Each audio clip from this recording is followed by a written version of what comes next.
We are live. What up, people? Ooh, that's a fun little pop-up. Huh. What's going on, everybody? Sunday. I feel like I'm pitching a... What's that shit called? Cars run into each other? Demolition Derby. I feel like I'm pitching a demolition derby. What's going on, everybody? Sunday slate. As per usual, FanDuel, 8 games. DraftKings, 9 games. Can't make it easy, but we're here. We'll talk through it. Hope everybody had a good Saturday. I know that I did. I got to relax a little bit. Obviously, coming off of vacation, I needed a day vacation. So I'm good. What is up, everybody else? Walk through all the games kind of slowly. Keep it casual. What's up, everybody? Good work, Jerome. Let everybody trickle in a little bit. I just updated all the lineups that have been out, so do some fresh crunches, and then we can really get into it. Thoughts on Fulte? Not interested. Weather has me a little nervous there, and that's really not the best matchup for him. I didn't play it all yesterday.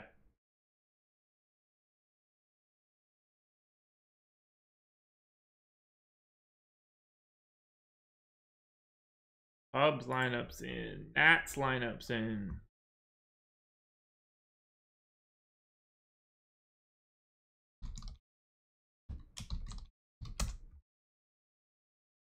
But yeah, play Matt Carpenter. Dude doesn't stop hitting dongs. Just does it on days or slates where it doesn't matter. Like the 2 o'clock start didn't matter. For me, I didn't play yesterday, so it didn't matter. Yeah, I'll do a dong pick before we leave. Let's do a fresh DraftKings crunch with all of the updates.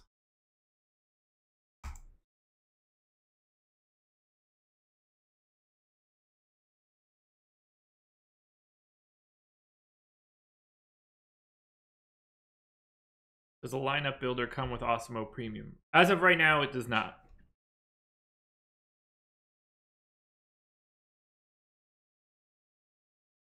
Yeah,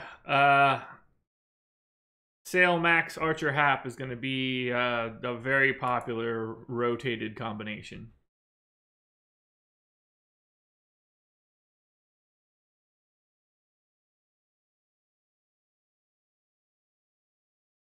That will be the chalk pairing, that's for sure. I'll be way heavier on Sale and way lighter on Scherzer, or at least that's the plan. Was there baseball yesterday? I don't know. Not on my day off. McCollus, not a guy popping up for me all that much. He's grading out really bad in my model for today.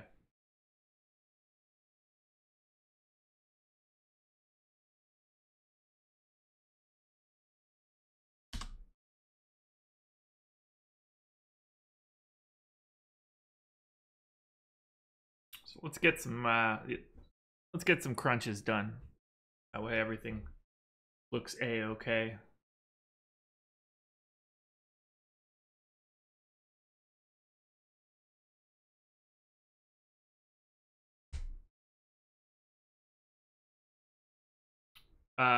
Toronto is heavily chalky on DK, #1 stack. Do we have an updated ownership? No. Yeah, they're going to be very chalky. Odorizzi, I like quite a bit, especially at that price point. I don't really liking Odorizzi, but I do today. Where I'm at.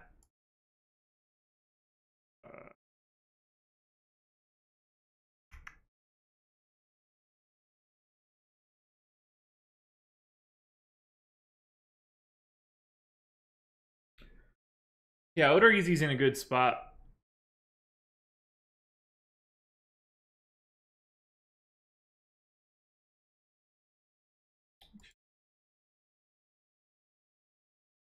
What else you got for me today, people? Gonna get these new crunches in first, and then we can walk through the game so I have the most updated material.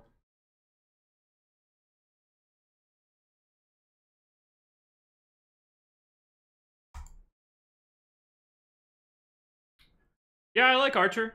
Gonna be hella popular, but Archer grades out really well.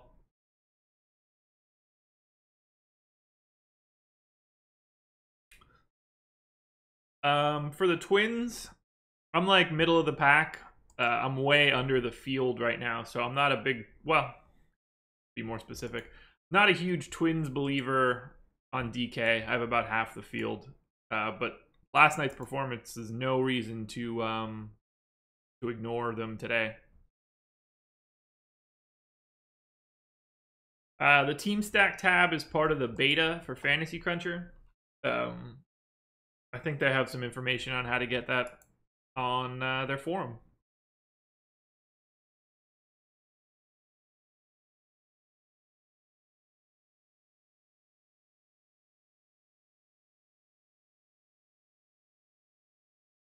I probably wouldn't go to Suitor and Sale. I would probably go a little bit higher than Suitor if I were playing cash.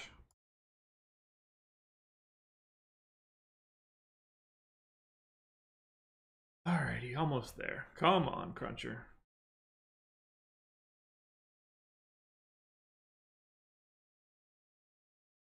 Any interest in UFC today? Not a ton. That's a pretty lackluster top end of the card.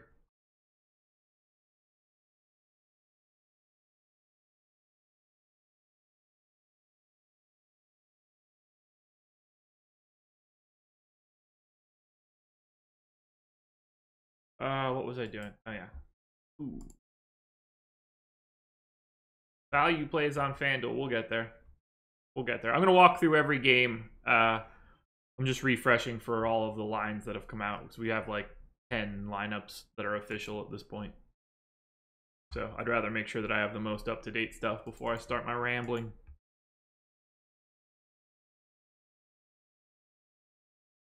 Yeah, I have no interest in the PGA.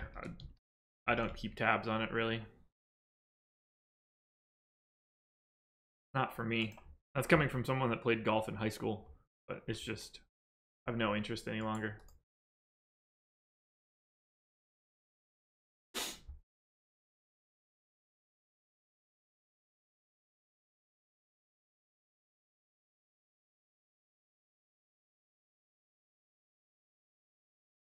All right, let's get these placeholders in.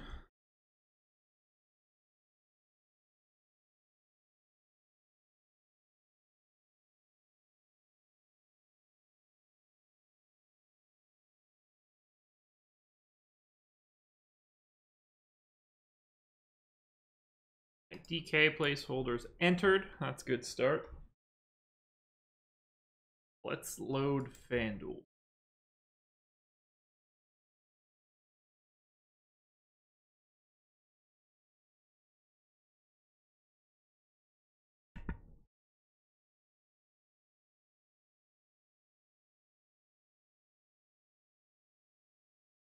Oh, guys, so I'm planning on doing this till, I don't know, somewhere in like the 11:45-ish range. No rush. We got plenty of time. Plenty of time. I like the slate size. The 8-9 gamer is kind of my favorite. I'm getting sick of the huge 14 team slates. I'm just tired of like having such little pieces of everything. I need to play more of the smaller slates like turbos and night slates. By the time I'm done talking about everything, I just don't want to do it any longer. Tough. I know I'm complaining about something that's pretty difficult to complain about, but you know, the American way. Gotta have Sale tonight? Probably not. But I would say that Sale versus average lineups are going to be quite popular.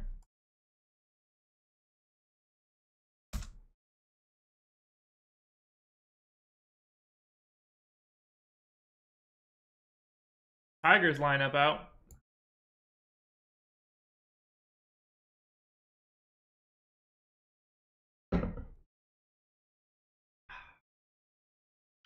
Upside in Miami.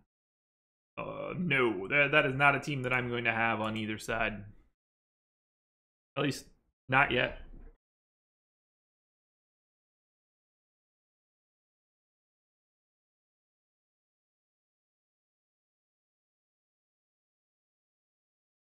Get these FanDuel crunches done.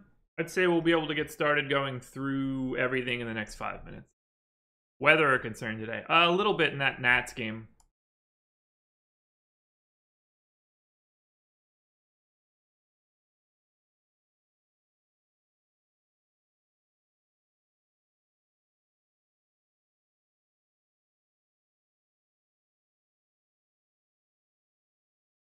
I have very comparable ownership to Pat, Max, and Sale. Closer to Max than Sale. Sale's the guy that I'll be a little bit heavier on. I like the matchup a little bit better. He grades out better, and no real, no weather risks as bad as Max's.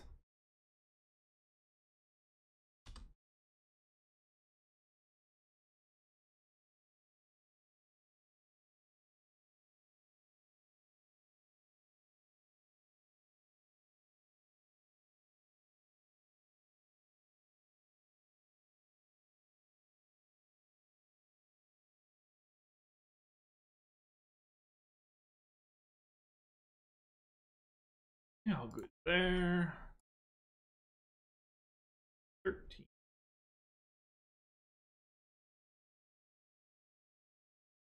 All right, last crunch, and then we are gonna get started. Carpenter due for regression. Yeah, I think it's safe to say that he's not going to continue hitting home runs every single day.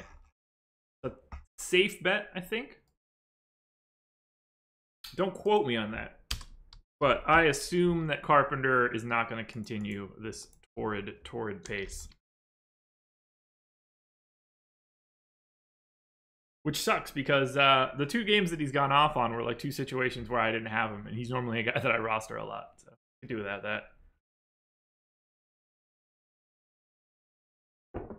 Okay, so once I paste this FanDuel crunch in, what we'll do is go through each game individually. If you have any questions for that particular game, you know, get them in while I'm talking about it. That way we don't have to bounce around all that much.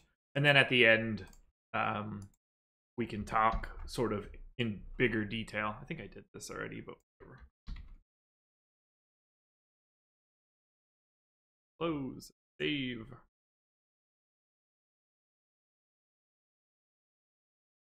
Test him for PEDs. Don't test anybody for PEDs. It's baseball. Not that kind of sport. You want to test people for PEDs in MMA or football where there's aggressive physical contact, be my guest. I don't love it for places where it just makes the product better.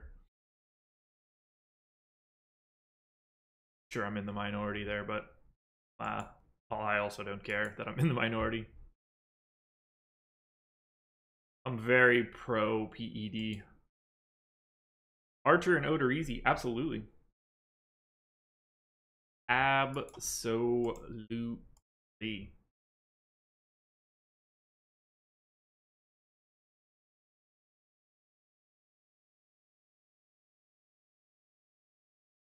Ooh, chat's gone. Get you back, chat. Don't worry. Damn, there you are. What stacks am I liking? We'll get there. We'll get there. We'll get there. I got everything prepped, and then right as I was getting ready to go live at 10:30, I realized I had 8 lineups out. There's the Blue Jays lineup. That'll probably fuck me too. Sure, Gurriel wasn't expected to be in that. Blue Jays. Right, the Sosa Mark McGuire home run thing was like the coolest thing that happened to me as a kid. They could have shot those steroids into their ass at home plate before every at bat, and I wouldn't have cared. Ugh, whatever. This is close enough. All right, going through every game. talk about likes and dislikes. If you have any questions about the game that I'm on,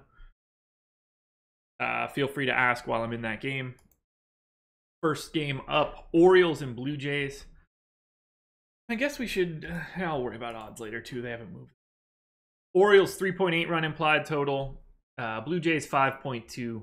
65% chance to win for the Jays. It's Andrew Kashner for Baltimore and J.A. Happ for Toronto. Big Happ, whoa, can't talk today.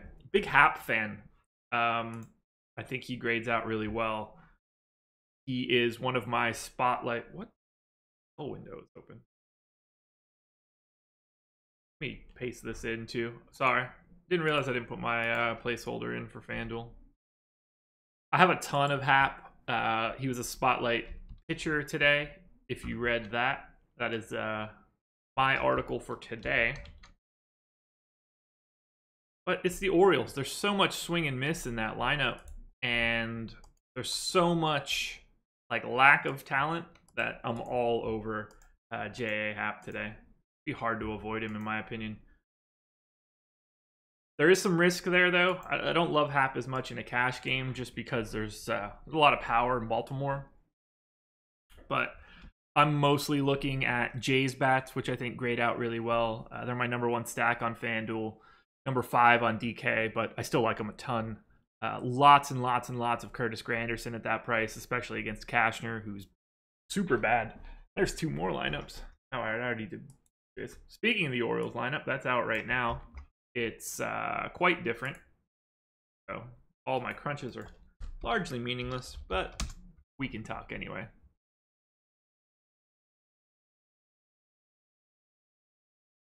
With Machado gone, is it time to consider streaming pitchers when they are on the road?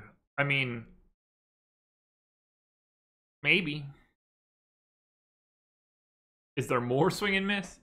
Yeah, so like everybody on the Orioles today projects via Steamer to be over 20% swing or K rate. So lots of swing and miss in Beckham, Trumbo, Nunez, Mancini, Caleb Joseph. I like J.A. Happ a lot today. Main guys for the Jays, like I said, Granderson, Solarte, and Russell Martin would be like my 3 faves. I like Morales and Smoke. Whether or not you need the money it's up to you. On DK, it's not that huge of it. $700 is a pretty decent gap, but I can bounce between the 2. On FanDuel, Morales is $1,300 cheaper. He's way more important for me there. But if I have the money, I'd happily pay up to Smoke to be a little different. For the Orioles, while I do love Happ quite a bit, I do like the idea of having a little bit of Orioles on the opposite side if this thing goes pretty squirrely. So I think Beckham grades out really nicely in the leadoff spot against a lefty. I like Scope and Valencia and Trumbo. So I like the idea of having Orioles stacks on the opposite side of Happ. There's a lot of power in the Orioles lineup, whether that's Scope or Valencia or Trumbo. You know, Nunez and Mancini have a little bit of pop against lefties. I could see, 2 home runs for Baltimore, which would be a decent part of like the second half of a stack. So I'll have a lot of Happ. He's probably my 3rd most owned pitcher. I'll have essentially no Andrew Kashner. And then the Jays are one of my top stacks. I can't avoid them. 5.2 run implied total will do that.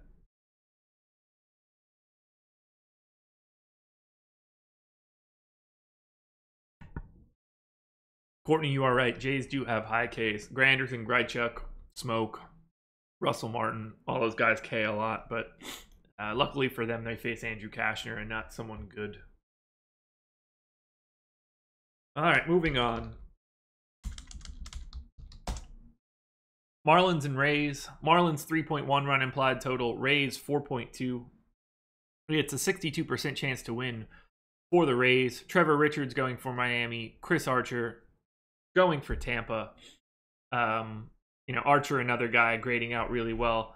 I'm actually a little under the field on Archer, which surprises me a bit. But the Marlins offense is pretty good at avoiding strikeouts. So he has a little bit lower of a ceiling than he normally has. This is really like a stay away game for me, in that I'll probably be under the field on all of the key parts. We're projecting basically no ownership to the Marlins or Marlins there. Weird. Projecting basically no ownership to the Marlins or the Rays. I don't see them as particularly viable stacks. They both grade out really, really poorly. Rays, one of the worst teams. Marlins, second worst option of the day behind my Atlanta Braves. So there's that. There's that. We'll get to the Braves in a bit. I have a little bit of Trevor Richards, so I'd like to know what the chat thinks there. He's grading out as like a really nice value, in my opinion. He's middle of the pack here in terms of upside, but really decent chance of being a high value pitcher. I see no reason to go like 19% Odorizzi like the public is, and only 1% Richards. I don't love the matchup or anything, but I would like to have a bunch of these guys in the 65, 6,000, 6,900, 5,200, 5,700.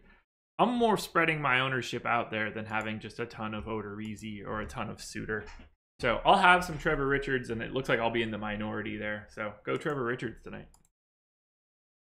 It's fine by me.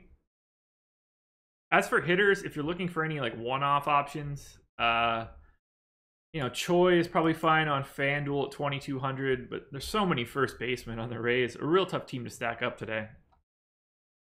And then I think the Marlins side looks really rough. Just dramatically overpriced across the board. I have no interest in the hitting in this game.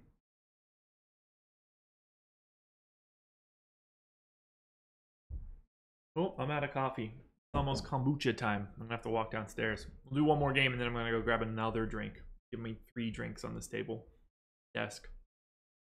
Whatever you want to call it. Let's move to the Pirates game. This one's more interesting. Pirates and Reds. Pirates, 4.6 run implied total. Reds, 4.8. It's a 52% chance to win for the Reds. Ivan Nova going for Pittsburgh. Matt Harvey going for Cincinnati. It looks like I'm going to be around double the field of both of these guys on DK. I have 10% of Harvey right now, 9% of Nova. We have the ownership about half of that. I'm perfectly happy there. I'd expect one of these guys to like pop free.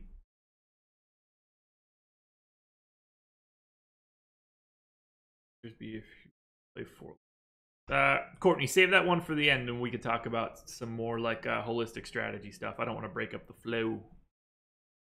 So I love the Pirates today, particularly on FanDuel. Prices are just absolutely perfect. They're a little higher on DK, but I'm still loading up. Pirates are second stack for me on FanDuel. I'm way over the field, and I'm double the field on DK. I like basically the entire lineup, but my key highlights would be Corey Dickerson, Elias Diaz, Sean Rodriguez, and then like Marte and Polanco are both great on FanDuel. The Pirates are a great team to have like a lot of randomization for, just getting different kinds of combinations. Because of Dickerson, Marte, and Polanco being outfielders that are all hitting 1, 2, 3. I like the idea of having like 2 of those plus 2 other guys and sorting it all up. For the Reds, I don't really have them at all on DK. They don't grade out all that well for me. On FanDuel, a little bit more. They're more of a secondary stack, just guys that can make it work. They actually go really well together, with the 3 outfielders on Pittsburgh, and then at the top of the Reds order, shortstop, second base, first base, third base. So I don't hate the idea of a game stack here, as weird as it sounds. This game just sort of exists. It's like the middle tier of everything for me. Kevin Curry, I'm solely tournaments. People still attacking Harvey. I will be on both sites, I guess. Pirates are just priced too low. Really all that there is for me. And I like that top of the order a lot. So yeah, I guess I am attacking Harvey, but not. I guess I am attacking him a lot. I don't know. Have to. I don't have a choice. Pirates are too cheap today. Way too cheap. So yeah, I'll have a little bit of Nova, a little bit of Harvey. Am I cool with that? Anybody have any weird ownership there?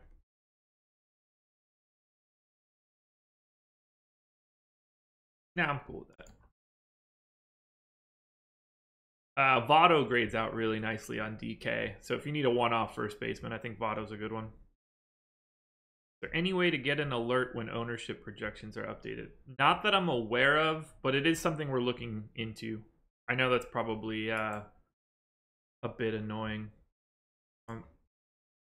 They have just been updated 20 minutes ago, if that helps at all.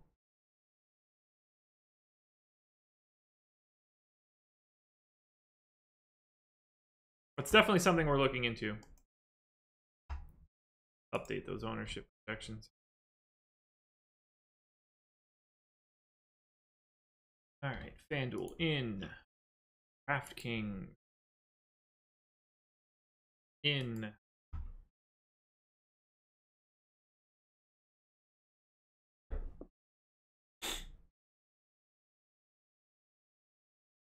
Oh yeah, I'm really happy with that Trevor Richards ownership now.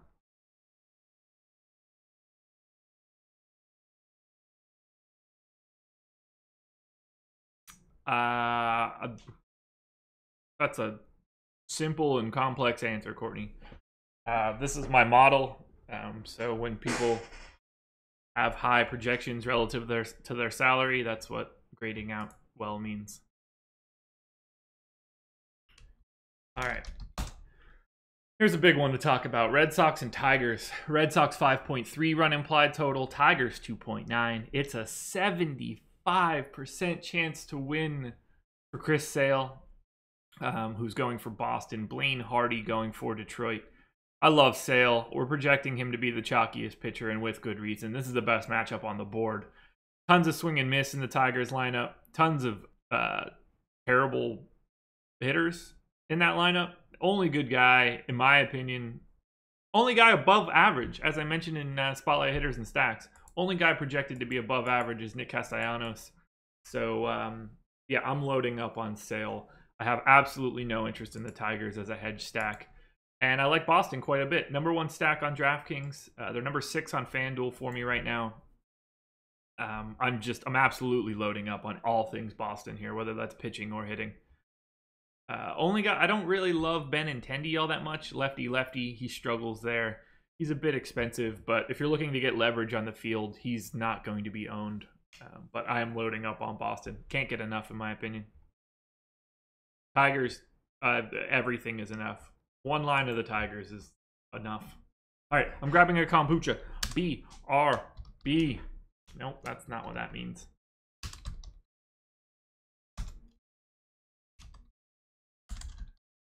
Back in 2.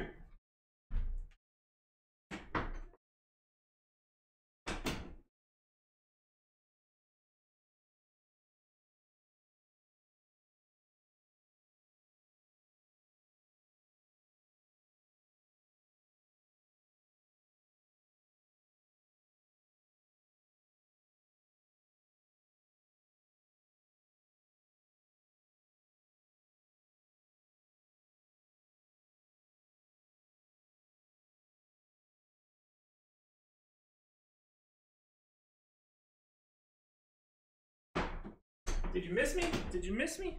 You miss me? I'm back. Nah, I didn't go to drop a 2. Had to get myself a kombucha. Wife got back from the store. I'm thirsty. Okay. So like I said, all things Red Sox today.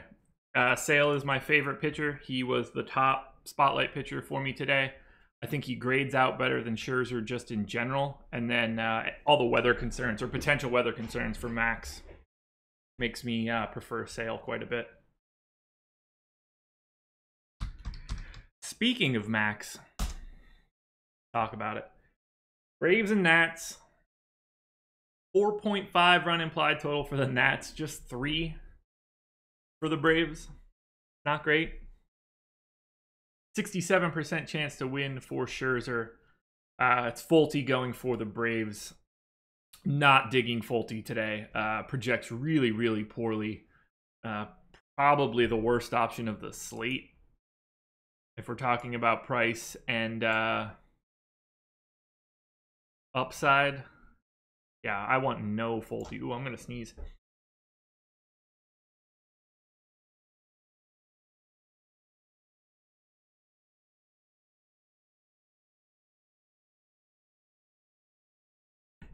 Invigorating. The Braves look so bad today. Scherzer's roughed them up already this year. Oh, I'm going to sneeze again.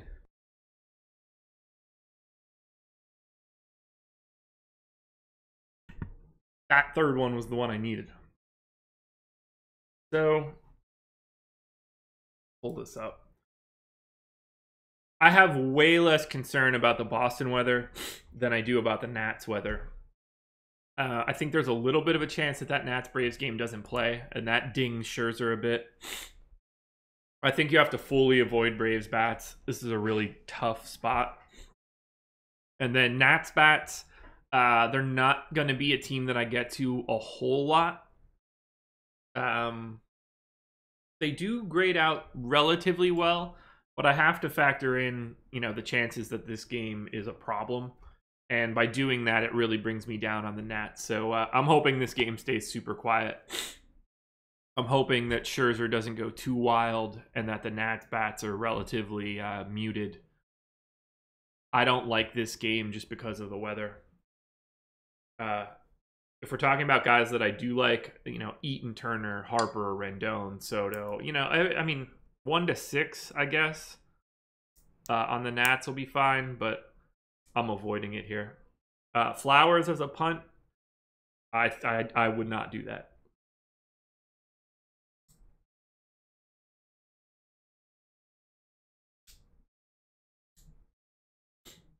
Yeah, I don't trust the weather in this one today.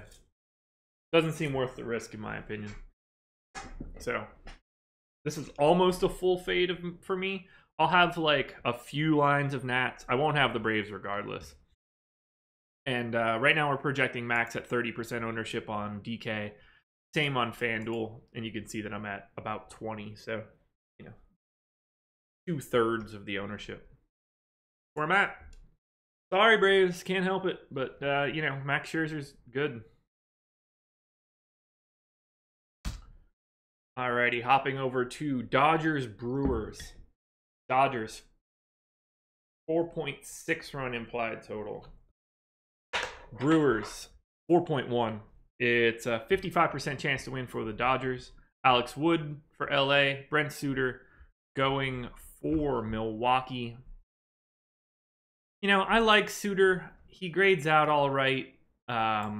He has the best chance of being the highest value pitcher for the day in my model. So the $5,200 price point helps. Ownership projected at 12%. That's what I've got him at right now. I think that's fine. I'll probably have a little bit more Alex Wood than the field. I'm a big fan of Wood. He's a little overpriced for me. So he was like 8,400. I think that he would get a little bit more interest. Now, Dodgers bats, 3rd highest owned stack for me on FanDuel, 9th highest owned on DK. I'm over the field on both, but I'm way over on FanDuel. Just love the Dodgers. Taylor, Turner, Machado, Matt Kemp. Obviously not Max Muncy, especially in a lefty-lefty. Kike Hernandez looks good. I'm loading up on Dodgers. So what do you guys think? Dodgers tonight? I haven't seen anybody really talk about it in the chat. I do enter a couple single entries, Kevin, but they're just entries for me. I treat everything pretty similarly.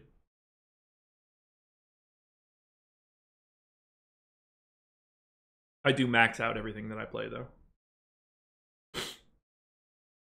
Just loving the Dodgers today. The pricing on FanDuel is perfect.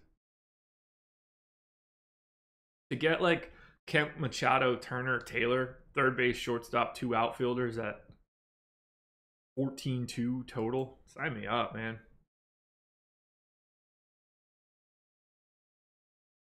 Any love for Joey Votto? Yeah, he grades out really well today.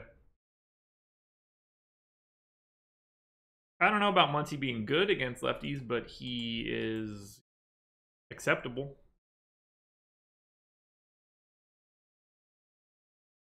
We'll get to Quintana in a little bit, Greek. So yeah, no Muncy for me on DK. I'll actually have a little bit of him on FanDuel where he's priced a little bit more reasonably. I'm loading up on the Dodgers, guys. That's my spot today. I like being opposite of that 12% ownership of Suter. I mean, granted, I have it too, but I think that's a decent leverage spot, especially if they're not going to be owned all that much. Below average on both sites. I think that's kind of crazy. Weather like it, man, doesn't matter. Dome game. Yeah, Kemp is a very tasty option. 3,300 on FanDuel only. Way, way, way, way, way underpriced. Alrighty. Twins and Royals. Twins, 5-run implied total. Royals, 4.3. A 57% chance to win for the Twins. Jake Odorizzi for Minnesota. Brad Keller going for Kansas City. Aaron D, that's funny shit. Kershaw said Muncy is the best hitter in baseball. Good question, Ryan. It is my ownership first and then the field. First person that's asked that, I think.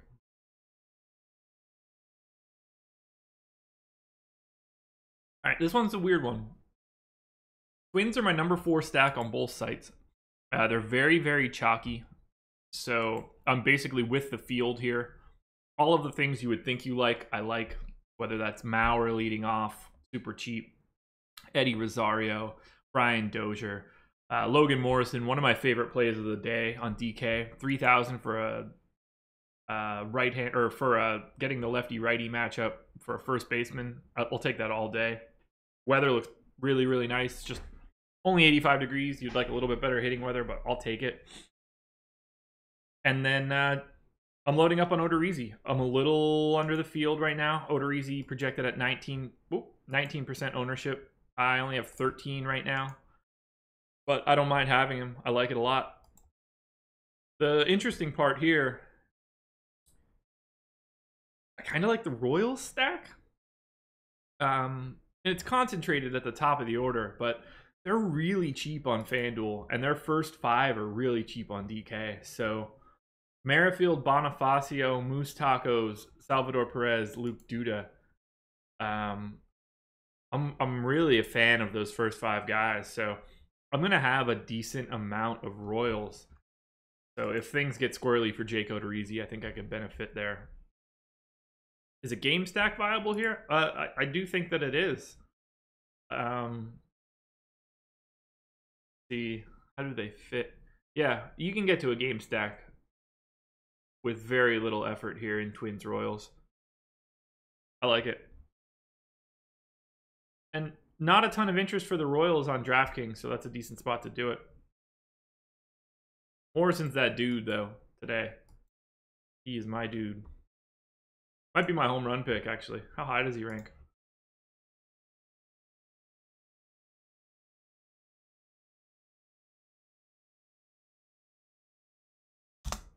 Ah, there he is.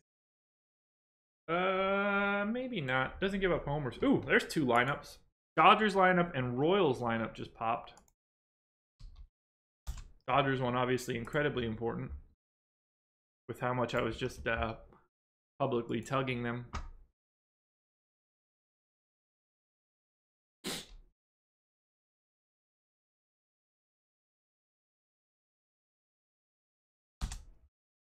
One down. Let's grab the Royals. Nothing's changing in that Royals lineup that's going to make me like them less, so go Royals, I guess.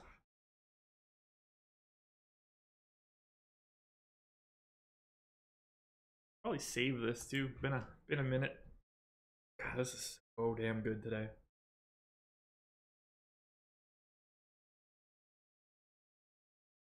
Yeah, nothing's changed now that I added that Royals line. I definitely want to have some of the opposite side of Odorizzi. I think both teams grade out pretty nicely. Weather issues in the Cubs game? No, there are not. I mean, the wind is blowing in pretty aggressively. That's an issue.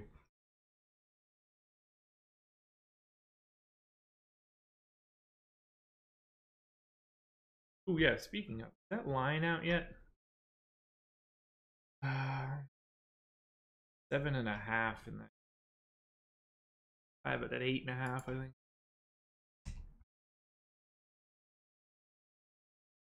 Am I from Parkland? I am not, but I'm from near Parkland. I'm sure there's a lot of Parklands, so this would be Parkland, like Allentown area, Pennsylvania type stuff. But I bought this shirt in a Goodwill store, sort of 1998 All-Star shirt. Bought a lot of Goodwill sports themed shirts while I was in college. Do I build my own home run model? Yes, I do. I think that's probably it for that game. So let's go to Cards and Cubs. 3.5 run implied total for the Cubs, 4 for the, or 3.5 for the Cardinals, 4 for the Cubs. It's McCollus versus Quintana. I really like the pitching here. I'm gonna like it even more so on the next crunch. When I first did this update, I didn't. I was estimating the game total here a run higher, so Quintana and McCollus are both going to pop up a little bit more. Don't have a ton of interest in Cubs bats, although they are relatively affordable on FanDuel. It's just really tough weather. For the Cardinals, I was neutral with the field. I'd expect to be a little under that now, and I won't have much Matt Carpenter. This doesn't seem like a really great game for hitting. Jared, that's awesome. So Keller doesn't give up the long ball.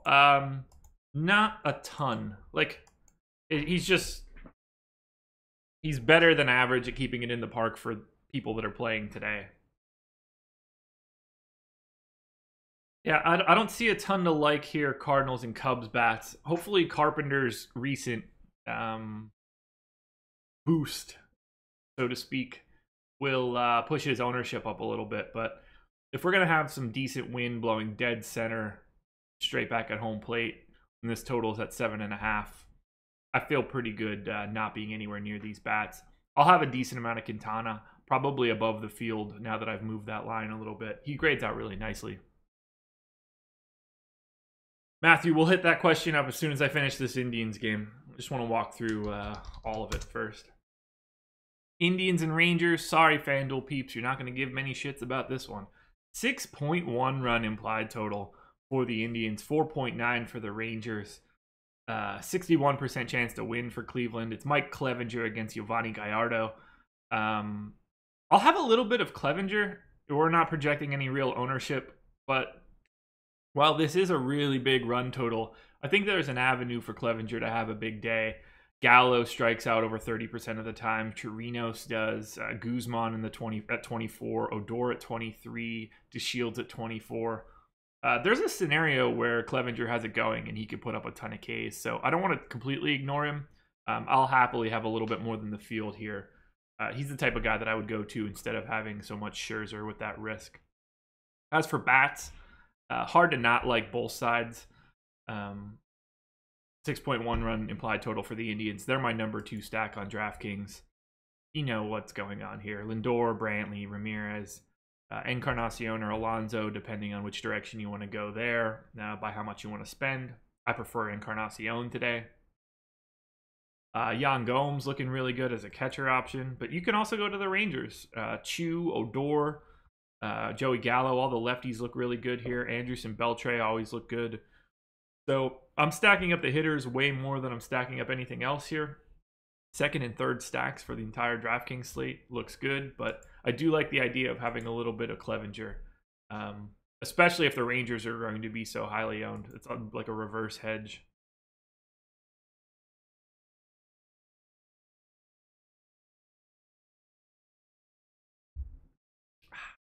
Good.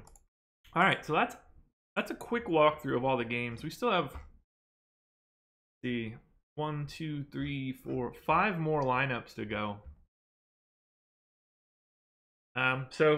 Generic questions are fine. Let's take I'll take whatever. We've got probably like a half hour yet, so anything you guys want to ask that you don't normally get a chance to ask, I'm in. I'll do whatever you guys want to do for the rest of this.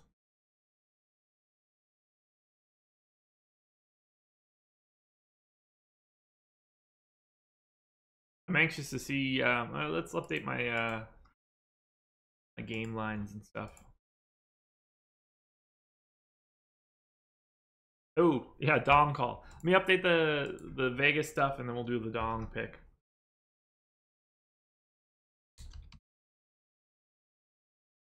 Ooh, that line for Chris Sale falling a little bit.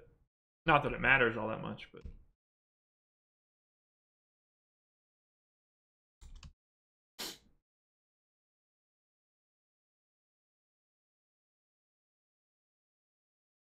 Oh, that's a good question. So what am I capping my stacks at on Fantasy Cruncher? So I cap my stacks at twice the average for the amount of games for a given day.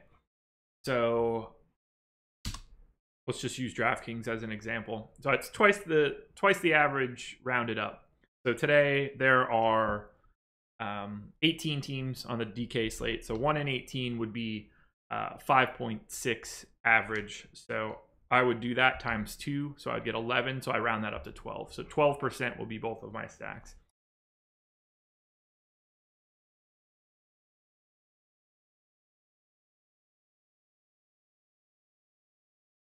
Miami and Tampa. And that can Atlanta 2-1.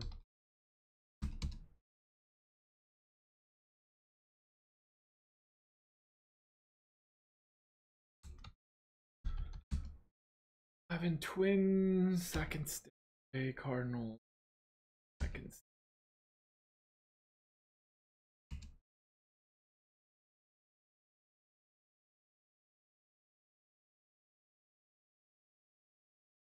We'll get into the slate specific stuff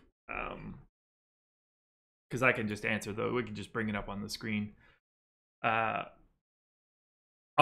So I'm not going to be the best person to ask for this, Matt 1 Milli, because I don't generally look at any individual stats. I've got the model built kind of wholesale, so it's not like I'm looking at anything individually. For hitters, I would be looking at slugging, ISO, and then probably like the overall run total would be my 3 things for hitters. For pitchers, K rate is going to be number 1, 100%. And then whip is going to be important. That's going to let you know generally how deep a guy is going to go into a game. But strikeout rate should be most important there. I mix it up a little bit on stack size. It's usually probably 5-2-1, I would say, would be my most used stuff on DK. Kevin Curry, do you consistently profit each week? It's hard to answer. No, but yes. So my ROI for the baseball season so far this year is like 10.5%. I think I checked that right before the break. So, you know, you have ups and downs.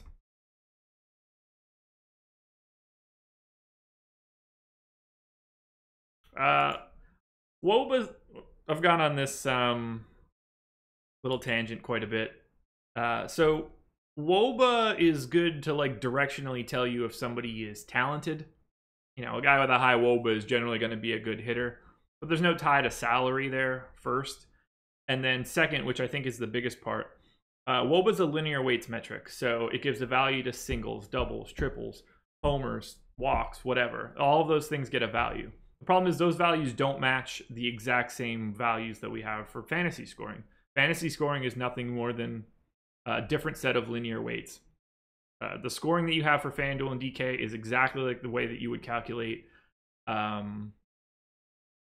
It's just different weights. So like home runs are way more important in fantasy than they are in Woba. So if you look just at Woba, guys that hit a ton of home runs are actually going to be undersold by WOBA, and it's going to overrate guys that hit like singles and doubles.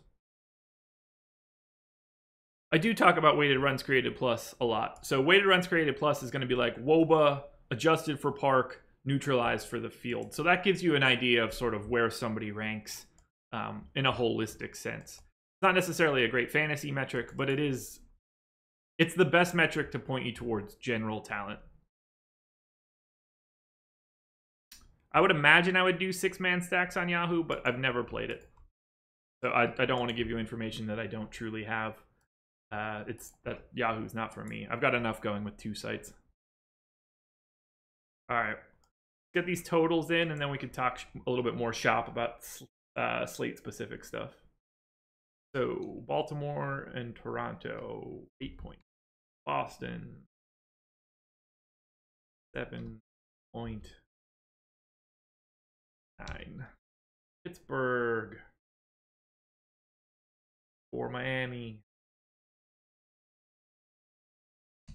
Atlanta, 7.5.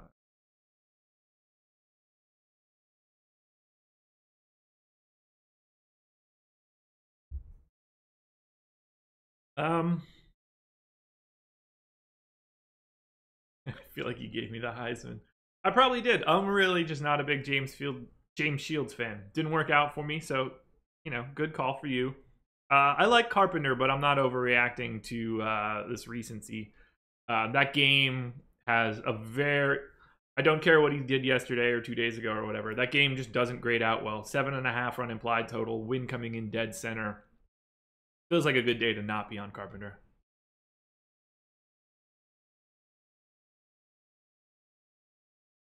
Half. Minnesota, 9.5. St. Louis up to 7.6. This is 11.5.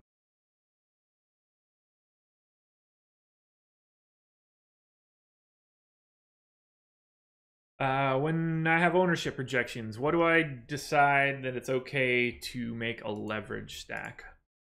So what I try to do is this. Ignore the specifics of what these numbers are for right now, and we'll just talk more in generalities. So the 2 columns that I'm highlighting right now are sort of like my team score. It doesn't matter what this range is or what the numbers mean. Just assume higher is better for an individual team, and this is their upside and their salary. So where would be a good example? Like here, the Tigers and Red Sox. We're projecting 41% ownership to Chris Sale. Essentially no ownership to the Tigers bats. That's the 1% here. But to me, they shouldn't be owned. They grade out really, really low. You'll see this number is, dark red. So I don't see a ton of value in leveraging here because I don't think they're very good in the first place. Whereas if we go to something like this one, Orioles and Blue Jays, actually that might not be the best answer. So Brewers and Dodgers is probably a better, Cardinals and Cubs is probably a better option. So if we're projecting 19% for Quintana, I have the Cardinals as a little bit more owned, so I'm happy to have a little bit more Cardinals. Any place that I see high pitcher ownership with a relatively high hitting team score, that's the type of team that I want to try and get a little bit more of. Like I like being over the field here in Dodgers Brewers because of Suter, because I think the Dodgers grade out really nicely and Suter's getting a decent amount of look. Sorry, that was a really bad long-winded answer, but I hope I made sense directionally. Do I play poker at all? Not anymore. I did for a couple years in college.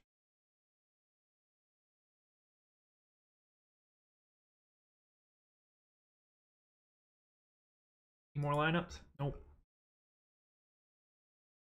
All right, so let's build DK.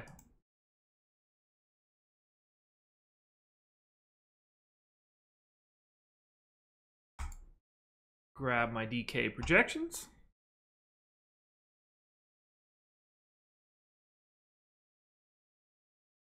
I really don't want to cut my grass today, but I'm starting to see no alternative. Kind of a bummer. Ooh, let's do a home run pick too. So if I wanted to go home run pick for today,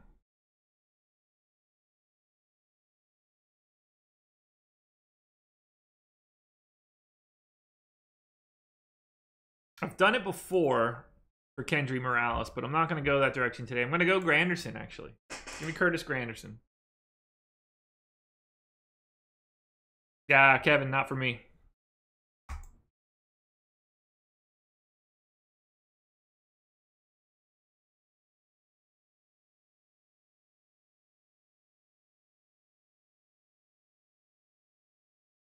All right, so first things first. Let's get one line of everybody.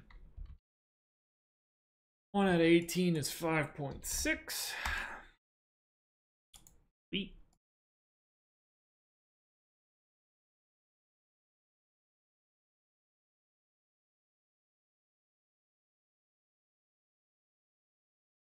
Happy Sunday, John Rader. Kevin, yeah, I probably should. It just grows so quickly here that, and you know, it's not like I leave the house. So it's not the worst thing in the world. Yeah, so I won't get every team if I just let it go. So I like to put at least one. I don't particularly care which tournament. So I'm running 214 lines on DK. 18 of those are going to be at least one 5-man stack of everybody. Just in case, just want to have one out there. I don't go any bigger than that, though. So then I need 196 more. And this is where I'll do the 12% here. Clone 12%. 2. 196. Now I'll let it churn its butter. Aguilar looked good in my home run model. Probably. Yeah. He's... Uh-oh.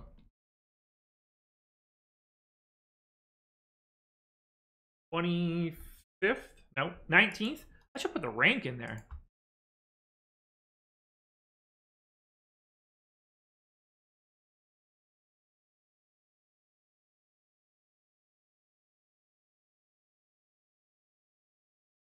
I don't know why I haven't done that before. Rank, largest, smallest, base name. That ain't right.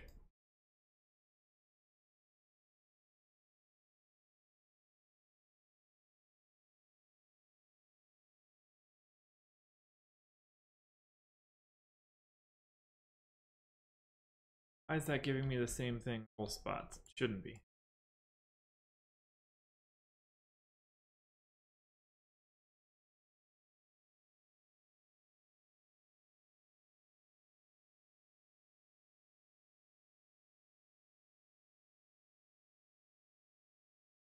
Being weird. Whatever. I'll put that in later.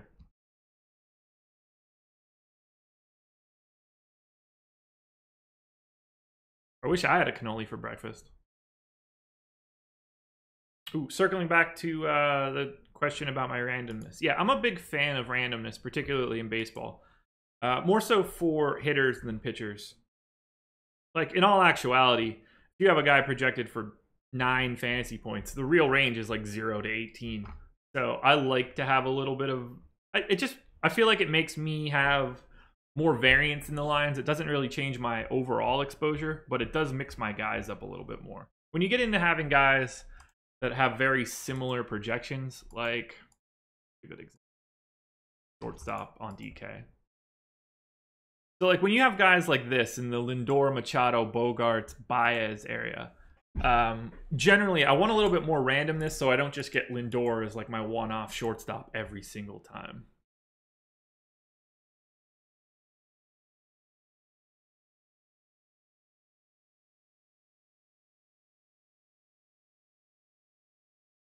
I've had success with using that sort of randomness. I bounce them back and forth depending on the slate a little bit.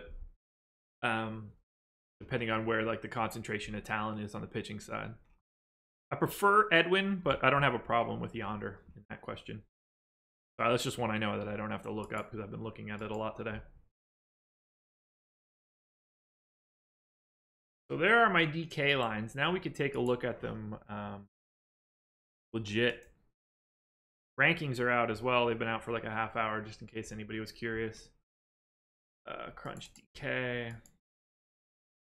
Hap versus Baltimore? Absolutely. That's what's happening. Haha.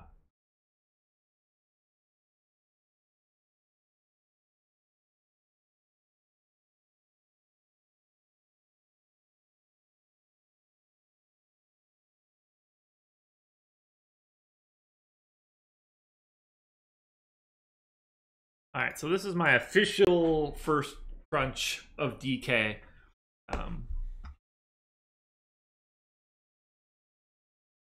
So Indians are my #1 stack on DraftKings. Blue Jays looking to be #2.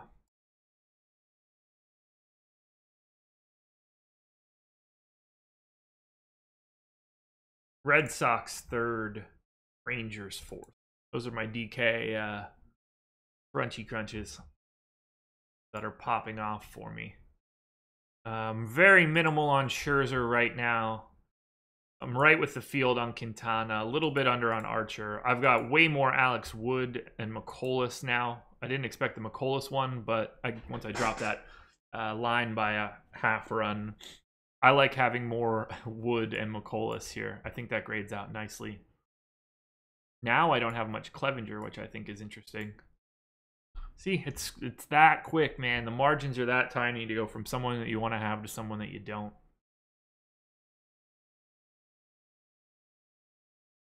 I'm liking my breakdown, though, right now.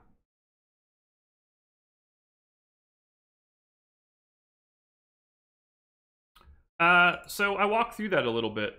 We could talk about that. That's a good question. I'll read it out for everybody just in case not everyone's watching. How do you handle your crunch if it's overexposing you on chalk plays? Example, Cleveland and Toronto, both expected to be the highest owned stack, and you've got too much Cleveland and Toronto bats as fillers. I try to tweak guys accordingly. Let me sort this so we can see it. So everybody that's highlighted in blue will be more than twice the field, unless their percentage is like under 4, then I don't worry about it as much. So like here, you know, I've got Grichuk doubled up, and I have Morales doubled up here. But guys like, you know, like Russell Martin's more of a one-off for a catcher. I don't mind it. Generally speaking, so like my cap for hitters on a day like today is let's see, on DK it's 30. So no one's going to be over 30. So it's only going to be like one chalk guy that's really that I'll be like neutral with. It rarely comes up for me. The guys that I try to minimize having like big time ranges on would be situations where we're projecting like 1% ownership and I've got a bunch. I try to minimize being way over the field on unowned guys. Here would be a perfect example. So like Steve Pearce, we're projecting for 1% ownership. I don't like the idea of having 15% of a guy in that case. I'll bring that down and still be like 10. I think that becomes like a pretty reasonable spot to be. Similarly here for Nunez, 23-7. I don't need to be that high. I usually try to only be like slightly more than double the field. So here I'll do like 16. That's 116.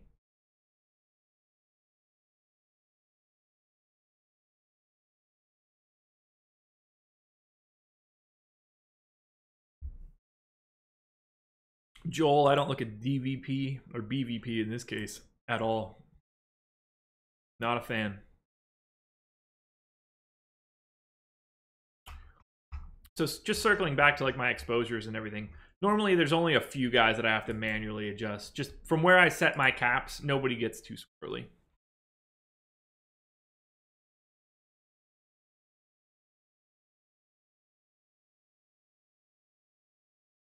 Ooh, Cardinals lineup out.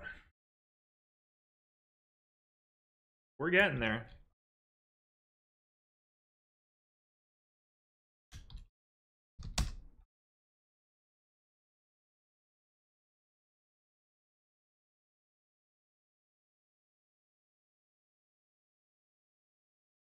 Appreciate that.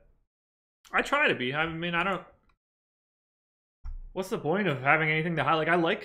It makes me better to be able to talk about this stuff and walk through it, because if I'm doing something that seems weird, then like chances are chat's gonna shout it out and point it out to me. So it helps, man. It's more fun this way. If I just did this every day, didn't talk to anybody, didn't do it, like that shit's a grind, man. I want it to be as much fun as I can.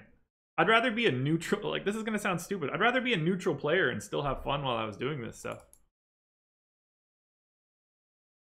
I'm using 3 today. I have 3 uniques plus my randomness, so it keeps my lines relatively generic. Like I've got 75 unique 5+2 combos today. Kansas City, Toronto is the most that I have, and it's 7 out of 195 lines. When you make an Indian stack, how do you decipher between most of your stacks on DK? I let the optimizer do that. So we can these would be all of my 5-man Indian stacks. So like Encarnacion, Alonso. There's a bunch of Encarnacions. Alonso. Now it's just scattered. They'll be different. Do I get concerned with the 7 Kansas City Toronto combos? Not really. I mean, like, I get where you're going with that. I don't know yet if I think that that's too much. Is 3% of that combo too much? I'm not sure.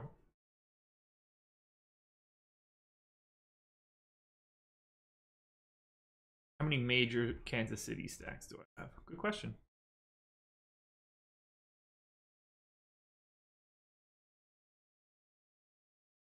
I have 23 lines of Kansas City, 11% right now, aggregate, which is, you know, double the field. So Kansas City is sort of a team, I guess I'd say, that I'm taking a stand on. So I'd say that they grade out better for me than the field, and that's sort of like my spot where if it goes well, it really goes well. So I guess I have 23 5-man Kansas City combinations. 7 of those 23 are Toronto. Yeah. Now that we're walking through, like, this is one of those things where I never really thought about it like the way we're talking about it. 30% feels like too many, but I don't really know how to combat that without driving myself insane in Fantasy Cruncher. Like, if everything I did in Cruncher was able to be done instantaneously, like you could just click around, there was no speed to crunching, then, you know, I think we would all have a bit more unique stuff here. But it's not.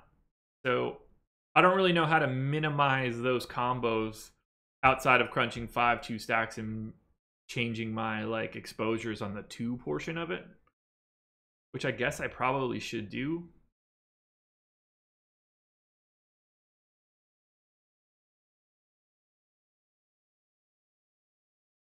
I don't hate that idea. And again, this is probably, on a day like today, it's not going to be as important, but on a day like Monday, Wednesday, Friday, when I'm live before lock, I really just don't have the ability to do that. Like, I don't have the time to be hosting the stream and like cleaning it up, as ridiculous as that sounds. So like, me doing a live stream is definitely not a good thing for me. So sometimes I just have to like hash that out. But I like that I like the thought process of thinking, if you have 23 lines of 5-man Kansas City stacks, is 7 of another team too many?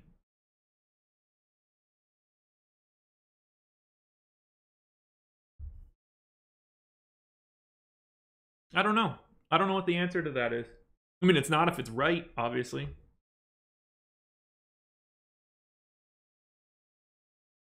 it's an interesting thing to think about.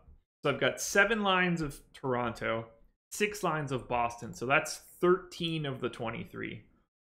5 of Cleveland, so that's 18 of 23. So basically I need, I just need those combinations. At some point in time, you need to draw a line in the sand, I guess. Well, I'm very confident in Toronto. They're also another one of my highly owned stacks. So in a way, that's sort of the way why I like it, with the Blue Jays being relatively chalky and the Royals not. Those 5-man Royals stacks then go pretty well with the chalk. At least, maybe? Like, at some point in time, you just kind of got to have more than others. But if I'm going to be making combinations like that, and again, this is not something that I'm going to be able to correct really easily. If I'm going to be making combinations like a less chalky Royals team, then I'd be happy to have them with chalky 2-man combos. That's like, when push comes to shove, there's a reason that people get chalky. They're probably better options.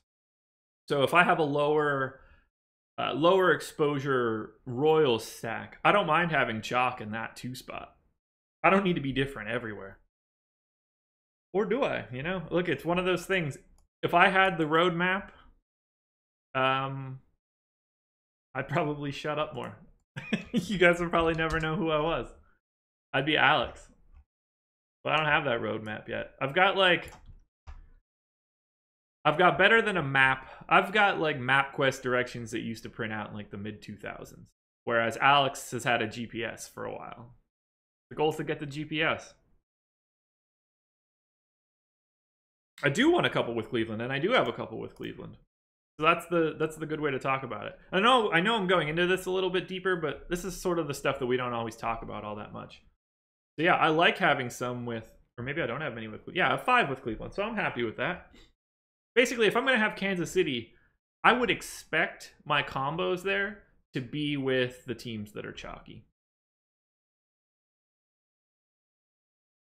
Twins lineup is in now.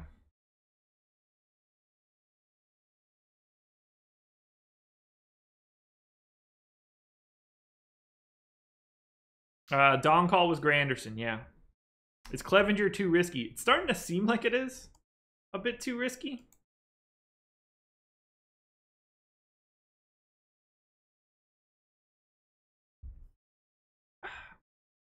All right, we could do some slate-specific stuff.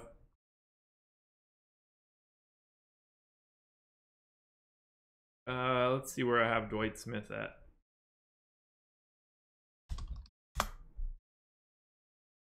Not a guy that's popping up a ton for me. I just have a little bit of him.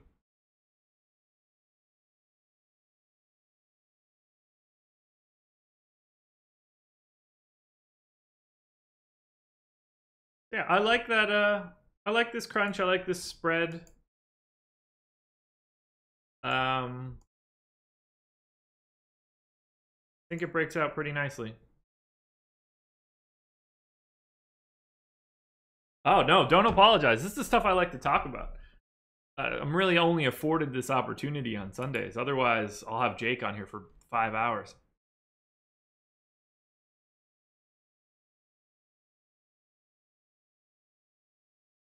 Favorite 4K and under first baseman for cash on DK. You asked your question well, so I'll do it. Take a look. First baseman, 4,000 and under. I agree, Jerome. Mark Trumbo, probably. Good first baseman for cash. Logan Morrison, though, would be my guy. He's owned quite a bit. He's only 3,000. Grades out really well. Really best value first baseman on the slate, in my opinion. So Logan Morrison would be my pick. What's my favorite hitting metric to look at? As weird as this sounds, my favorite hitting metric to look at is whatever comes out of my model for their projected fantasy points.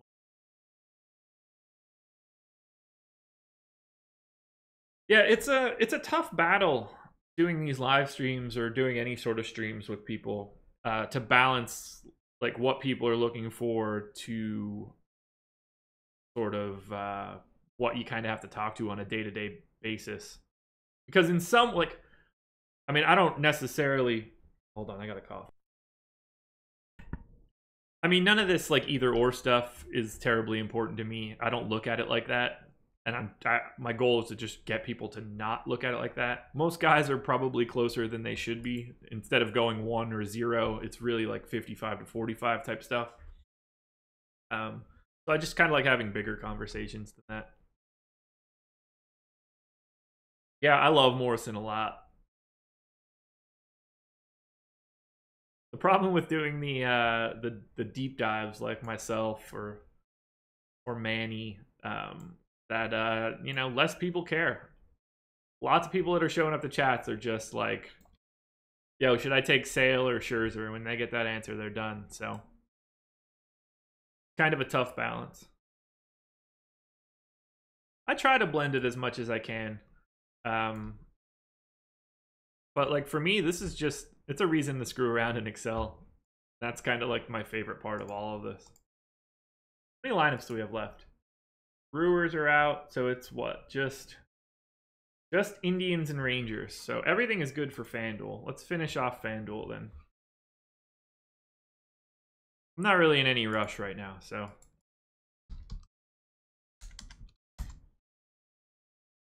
Let's do a FanDuel crunch since all of those lineups are official. Marlins and Cleveland, good stack. No. Half of it is. I'm not a big Marlins guy today. They grade out really poorly for me.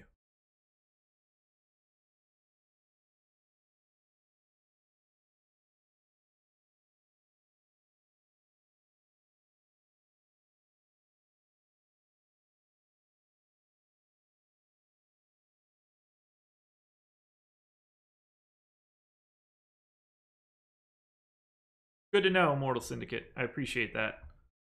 How confident am I in a Blue Jays stack? I'm confident enough that they're one of my top teams.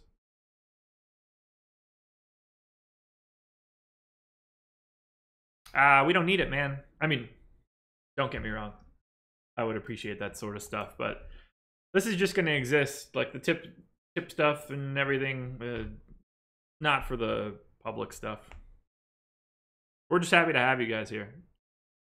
Pay us with interaction in the chat. That's what we like.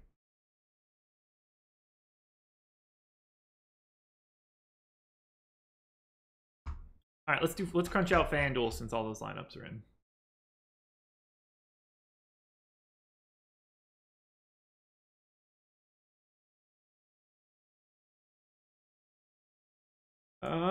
What am I doing in this Harvey game?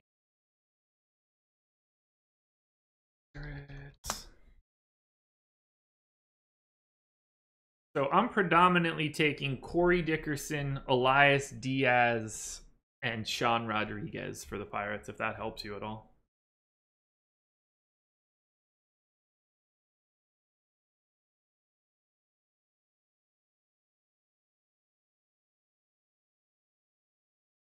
I'd be more likely to do 5-3 on like a 14-game slate. The bigger the slate, the bigger the stacks. So what you're looking for when you're stacking is for teams to have performances that are like outside of their normal rem. I don't even know what word I'm trying to say there. You want teams that are gonna have like outlier performances. The more games there are, the more teams that play, the more you could have outlier performances, the more you want to have more guys from one team. So on a 14-game slate or 15-game slate, I would want to do 5-3s, 5-2-1s if you have a particular pitcher that you like from those teams. Not that it matters on DK, but you just want to try to congregate guys from the same teams because of the way lineups correlate. I don't think you'll see much difference between going 5-2-1 and 5-3 just in general. Not anything that you'd be able to glean really quickly. Archer going to pay off his tag today? Probably. Wouldn't shock me. Let's see what I have Archer at on DK. What are the chances that Archer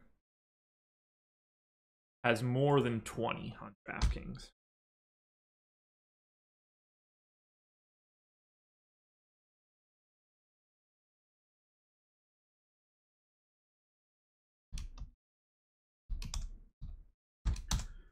Got Archer more than 20 in 33% of his lines. Let's see 25. There we go. Archer will have more than 25 fantasy points on DraftKings 14% of the time. That's not bad. Oh, there you go, Corey. Or Courtney, rather. Sorry. If I were playing 4 lines, how would I spread out my pitcher ownership? I wouldn't have anybody more than twice. I would probably, like today, I would probably have 2 Sale lines, 1 Scherzer line, and then 1 line of 2 guys that aren't either of those guys. Jerome, I have never done that. There's no reason to do that in baseball.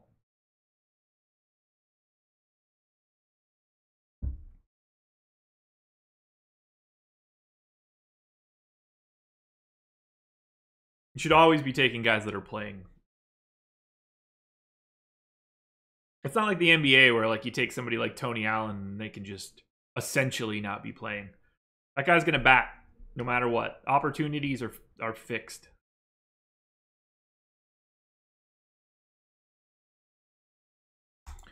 Alrighty.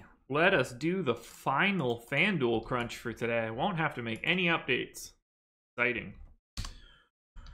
8 games, so that's 16. 3.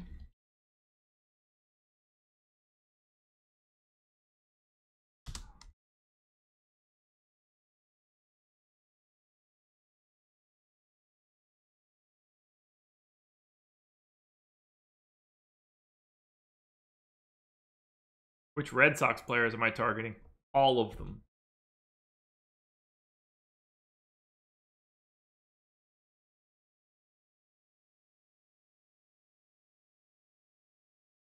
That I like. How many FanDuel lines do I have? 178. 178 minus 162. Could have did that shit in my head.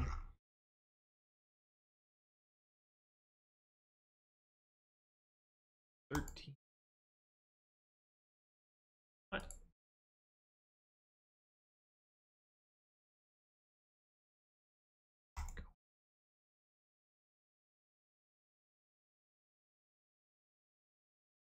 Yeah, a couple weeks ago, somebody won the mini max with a -4 or 5 at pitching, so it could happen.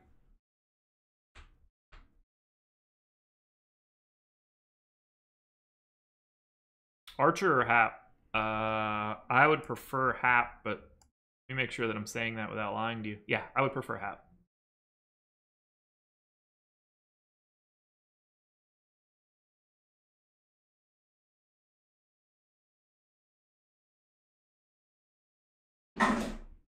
Okie dokie, FanDuel lines. This should be it. Do I play any greater than $5 GP, please? I don't. More so than anything, I try to be very strict about my bankroll. I try to play the lowest dollar tournaments that I can get into. Gonna have the highest ROI in those sorts of tournaments. So until I can't, I blast the lowest possible stuff that I can get into. I've got a finance background, so like the one thing I don't screw around with is the financial aspect of it all. Do I have the ability to go a bit higher than if I wanted to? I do. But I'd like to get there organically. I want to do this grind for real. Depending on the day and the payout structures, I'll max enter like the $4 on FanDuel. Anytime it drops to like 222 or 333, I usually play them. But I try not to roll up to those very often. Unless it's a particular slate that I like. But that's about the extent of it. I try to do all of the lower stuff. I ain't lying when I say that I'm not excited about the NFL, but I'm trying to fake it. Suter projects to be one of the better value plays of the day. I would keep my hopes relatively low on what he needs to do, but yeah, he works as a value play.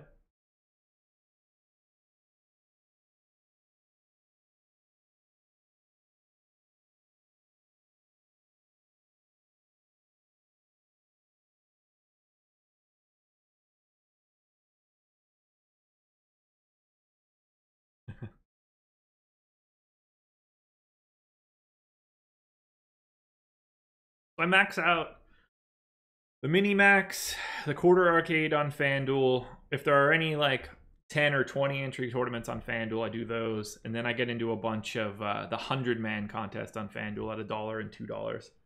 And then on DK, I max the mini max, I max the quarter, and then depending on the day, I'll either max the $4 or the $2.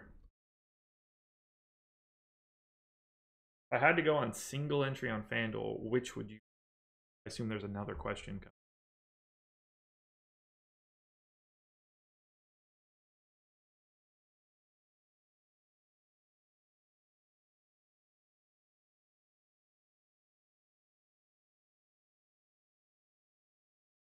I am still debating it. Here's the problem with releasing projections. And it's not at all about people having my projections.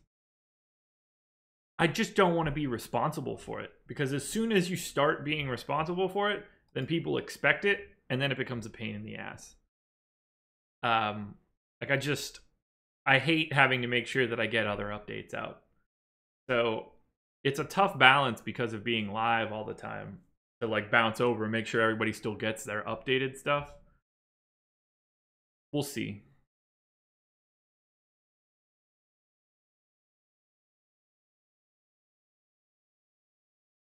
What was I doing? Oh yeah, FanDuel temp.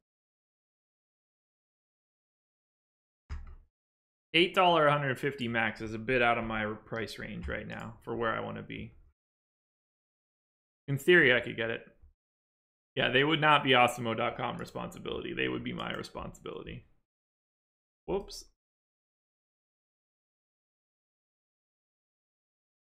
That's what makes it kind of tricky. All right, let's put these FanDuel lines in and we'll take a look at it. I'm going way longer than I expected today, but that's fine. We're having fun, right? There's still a good, decent crowd in here. Oh, yeah. Yeah, we're sticking around. Nowhere to be, right? Who am I pitching in a single entry? Home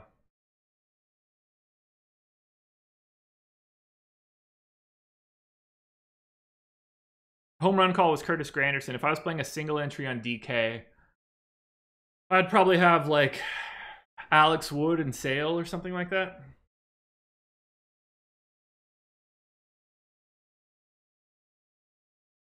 All right, so FanDuel, top stacks, Blue Jays, Twins, and Pirates. Dodgers are the team that I'm highest on. We have relatively low ownership there compared to where I am. Ooh, new ownership projections are out, so let's grab those. So everything I'm saying is a little bit more accurate.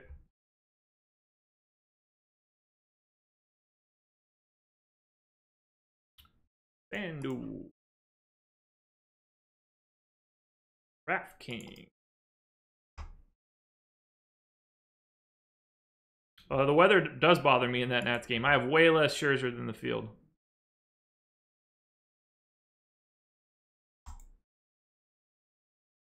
All right, cycling back to what I was just talking about now that we have the updated ownership in here. Yeah, I'm way ahead of the field on FanDuel for the Dodgers. That's my separator. Similarly for the Red Sox. Those are my two major spots. I'm happy with that. Got a decent amount of Orioles to hedge off of the J.A. Happ ownership. So I like that quite a bit. I wish I had a little bit more Rays, oddly enough. I don't have a favorite player in baseball. Be right back, people.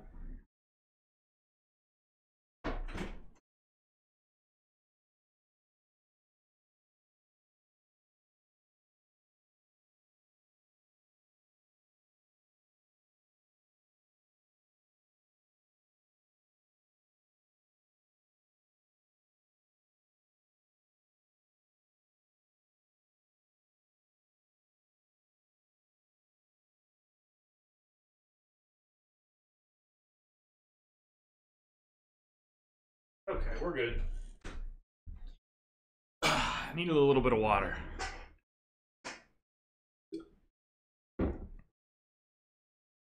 Yeah, I don't have any favorite baseball players at this point. It's not a game I particularly enjoy any longer, unfortunately.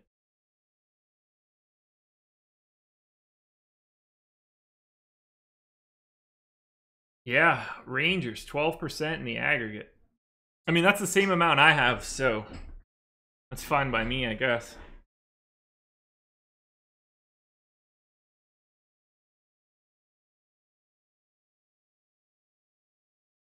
Add this FanDuel crunch in.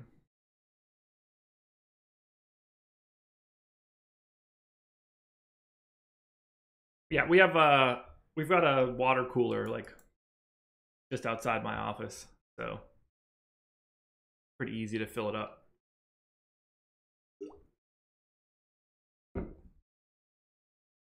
I was a huge Chipper Jones fan back in the day. Favorite numbers in baseball? Not anymore. I was 13 in high school, so I guess 13, but I never really cared. All-star jerseys and stuff, I just picked like other players. So I had 24 a lot growing up because of Griffey, but I never really cared. It wasn't really a thing for me.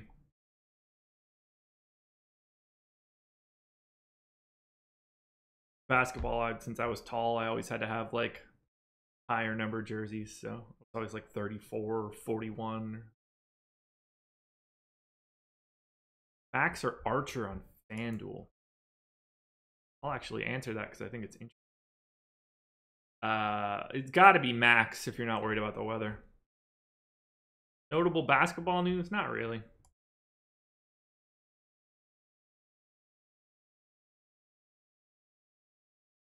Oh, gotcha, Aaron D. Now they're all just like directional for me. I don't. It's all sort of baked into my model, so I don't stress about any individual numbers too much. More of an assembly line at this point than anything else.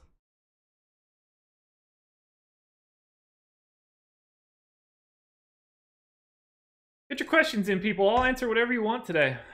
It's I was trying to think of some sort of alliteration for Sunday, but it's just Sunday. So we've got a while till lineups lock. I won't stick around till 1. I'm not going to make that one happen. I've got to go get the pork shoulder in the water bath. So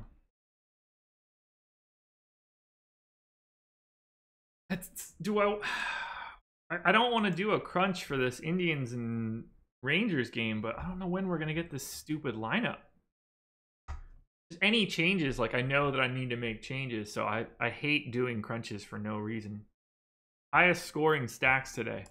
Hopefully the ones that I have a ton of. Hopefully the Red Sox and Royals and the Dodgers. I hope.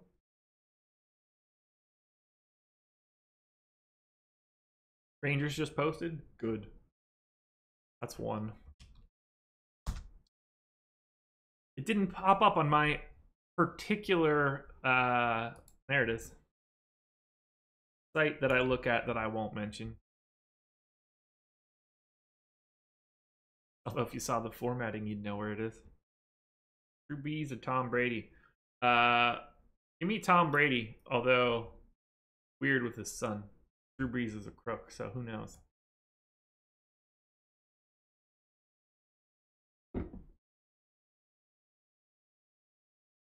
All right, Rangers line is out. I think Falefa was in it before, but I don't really remember. No, he wasn't. So that's a lot of ownership out the door. Come on, Indians. Finish this off. All right. Would I prefer Twins or Royals on DK? And how do I feel about Odorizzi? So I have more Royals than Twins on DraftKings. Therefore, and which I think is a decent point to it, Odorizzi's got some decent ownership. So I definitely like the Royals more than I like the Twins. That said, I don't have a problem with Odorizzi. I have 12% Odorizzi. Grades out as a decent value. No reason to not suspect otherwise. So while I like the Royals quite a bit, I'm also keeping that in check by having some Odorizzi.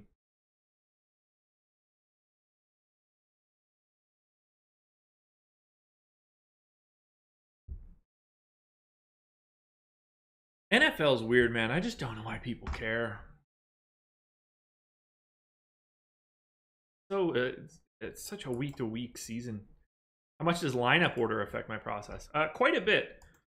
Not that I see it or anything, but you know, I've got a formula to estimate plate appearances for each spot. So like, it's relevant. You know, there's a decent drop off between opportunity of every spot. Oh, how much does lineup order affect my process when they get announced? Not all that much. Like if I've got somebody a lot, chances are I'm going to have them one way or the other. You don't get a lot of like, oh, this guy was projected to lead off and now he's hitting 8th type stuff. So it rarely matters. I just don't like going back and crunching. Like if the Indians were a team that I didn't have much, I would go forward and just do this final crunch. But since I do have them, I don't like doing like one-off swaps to correct those mistakes if it's a lot of exposure out.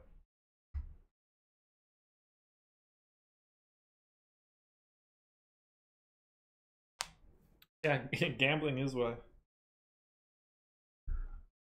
I don't like the idea of going to a contrarian Scherzer stack.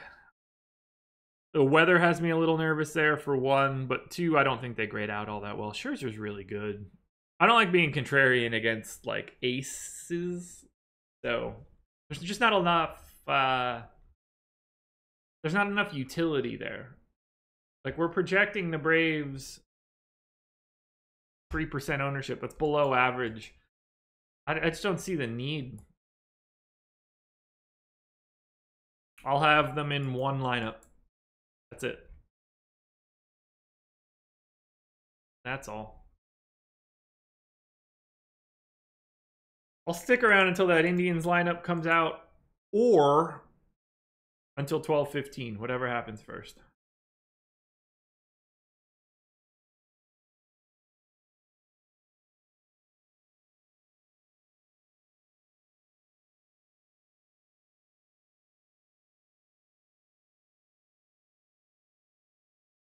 Oh yeah, UFC prelims are on right now.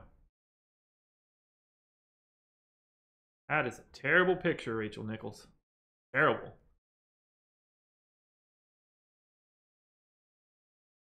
Boop, boop, boop, boop, boop. Come on, Indians, give me a lineup. You're my #1 stack on DraftKings, so I don't want to wait.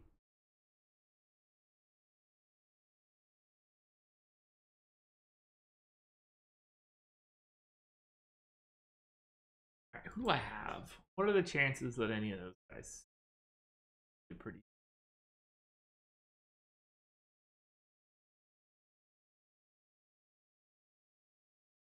Yeah, we talked to Alex and Tom a little bit. Anytime I have any like wholesale thoughts, I shoot them that way. We had some bigger like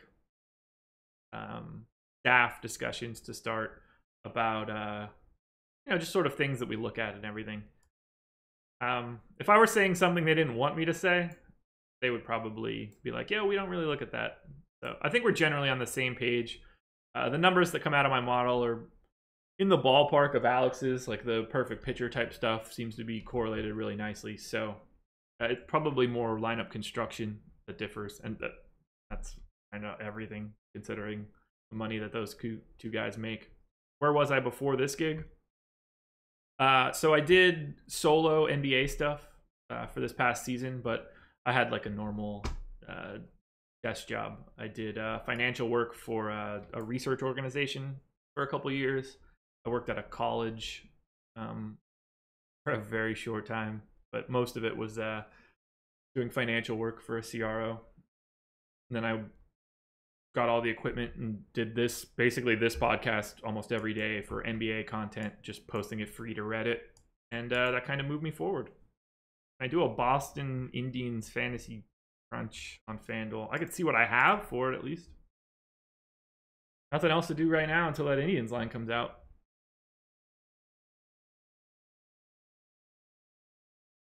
Escobar and Rosario today? Sure. Molina or Gomes? Ooh, probably Gomes. Thinking about what I have. Ah, I deleted the day. No, I didn't. That's good. All right, team stack. So you wanted Boston and the Indians. Do I have any?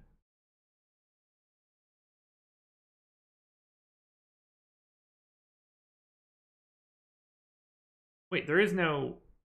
The Indians aren't on FanDuel today. Courtney, Indians aren't part of the FanDuel main slate. I can't do that.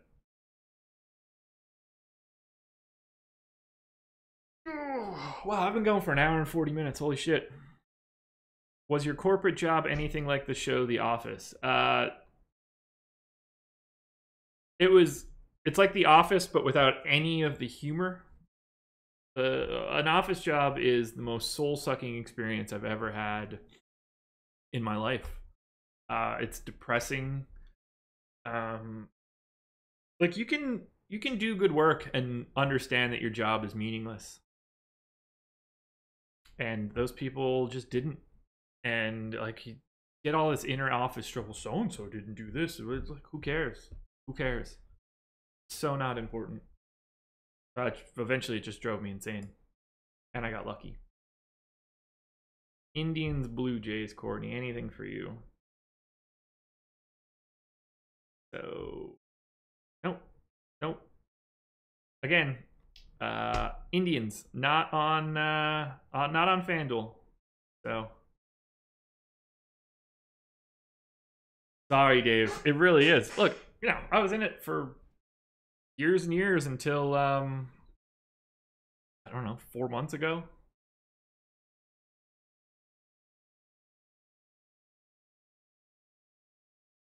Yeah, like, look, it paid the bills. Having insurance and stuff was great through them. It would really great benefits, but just the logistics of it all. Like, I didn't ever have to be in the office to do my job, yet we were only allowed to work from home 2 days a week. I didn't even work with anybody in my particular office for a good 2.5-year stretch. Everybody was either overseas or in a different office. So I would just go in because they wanted me to. It's one of those situations where like nobody can see the logic in that, so they just make you do it. And that's what drove me insane.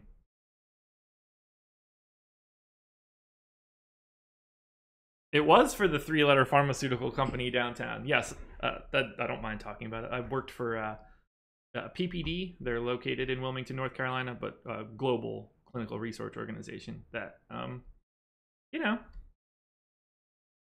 it is what it is. It's a job. The benefits and all were great. It's a very irrational industry. It doesn't ever slow down. Clinical trials don't stop. So people think every day is the most important day of their lives, and it wears on you a bit. Especially when, like, I'm no genius. I'm just the math guy. You can yell at me all you want. Oh, nice. Shout out Charlotte. Should have went there today to watch Liverpool play at 4.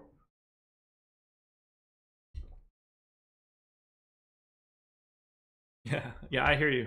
That's the reason I had that job. Look, I don't think I'm good enough to do this. I just happen to do it, and I enjoy it. I had no, like, obviously I had the aspirations of getting to something like this when I started, but man, that stretch of time from October till March, it was just, I woke up super, super early. I did a morning basketball show. I went to the office. I went through all of that crap day, probably looking at too much fantasy. I came home immediately, hopped back online, went live, just over and over and over again. And that grind worked. It helped me out, man. Got me to where I wanted to be. Sometimes you just need to put up with crap situation to get to a better situation. And I think that's how it worked out for me. I truly think that I got rewarded in life by working harder. Sometimes that's all it is just do more. I didn't want to be rewarded in my other job, so I didn't work harder. Aguilar scratched. Great. Great. Ooh. That's outstanding. Doesn't matter to me. Nope. It doesn't. I have 0 Aguilar on FanDuel, so I'm not going to have to correct that one. I have him on DK. Well, I'm going to do DK anyway, so. Happy for all of you guys. Hey, you're able to be here, so that's at least one step in the right direction. Archer or Hap on FanDuel? Hap for me, not close. I've got Hap with basically a double the upside, double the value. It's Hap going away. Okay, well, if Aguilar scratched, then give me the new line. I don't care if he scratched. Give me, I want all of the information. What's the point? You're only going to give me like half of it. And also, give me the Indians lineup. I'm tired of this. I'm really happy that I don't have any Aguilar. That makes this easier. I didn't want to go back to fix anything. Get your questions in, people. I'll answer whatever you want. Still 165 of you guys. Going well. Pierce, Votto, Smoke on FanDuel. Find out.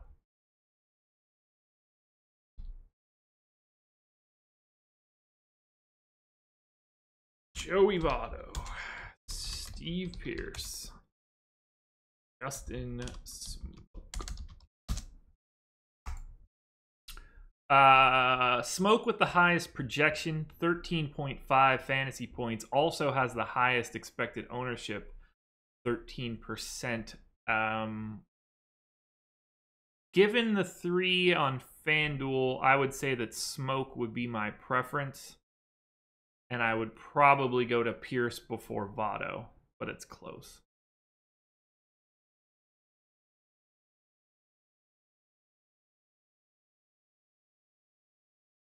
Yeah, it's more fun, and that was part of the reason why I dove into this and got really into doing the NBA one last year. Like, it just gave me a reason to talk about it more and get better on my own. So, like, you know, selfishly, it's a benefit to me. Like, I'm gonna play DFS one way or the other. The least I could do is talk about it. I was gonna sit here and do most of what I'm doing anyway.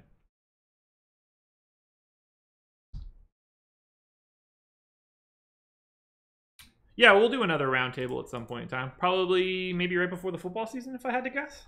Not entirely sure. Alex is in Europe right now, so we'll see.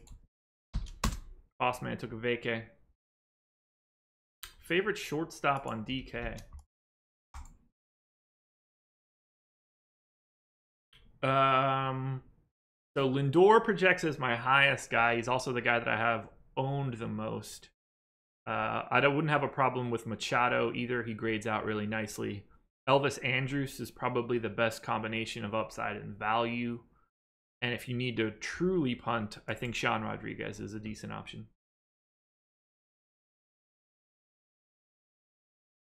New Brewers.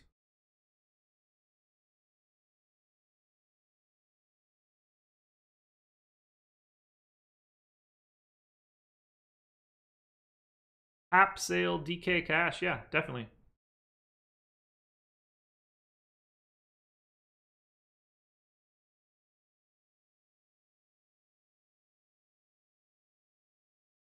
Yeah, you're absolutely right. Like, I mean, by all accounts, I'm giving you guys everything. I mean, you could have the same projections and stuff, but there's, you know, there are little things that are going to separate you. There are things that I don't know that Alex and Tom are doing that they're not going to tell me because that, you know, they're too busy winning $100,000 per tournament.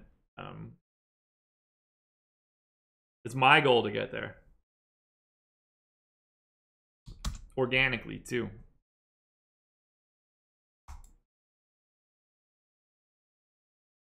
Alrighty, Brewers.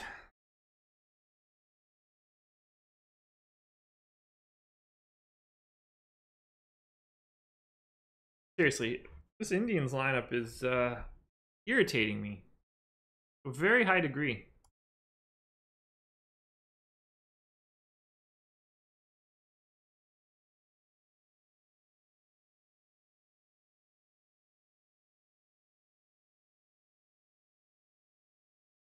Man, I wanted to leave at 12:15. No, they're not related. Not that I'm aware of, at least. I mean, aren't we all related under God?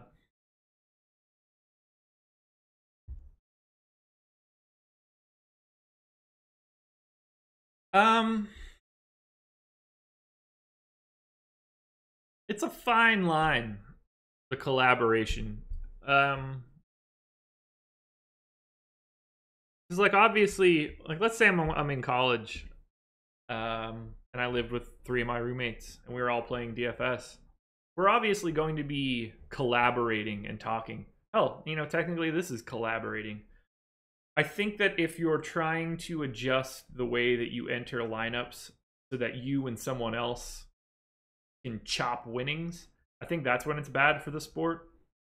But if you're just 2 people doing the same thing, like I've got my stuff, you've got yours, we've got the same process to start it, but like, you know, we're entering it into Fantasy Cruncher independently, have some randomness.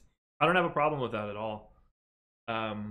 It's it's making adjustments to cover more of your bases across 2 separate accounts that I think gets a little grimy. I would imagine Chew grades out really well. We could take a look.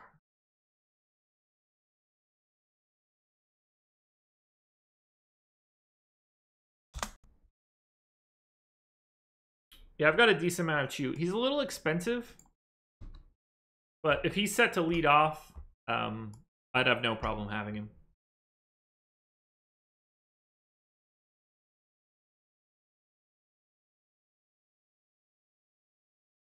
Ownership, Cleveland just still sad about LeBron James. They can't get a lineup out today.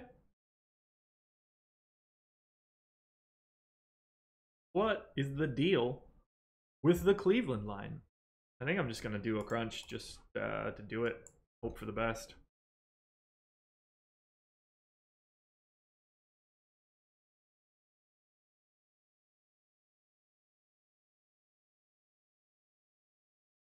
Yeah, I need to get into golf at some point in time. Just only so much to do. Wish NFL was less interesting. Getting the sense they're going to sit some studs. That's my worry. That's why I've been waiting this out.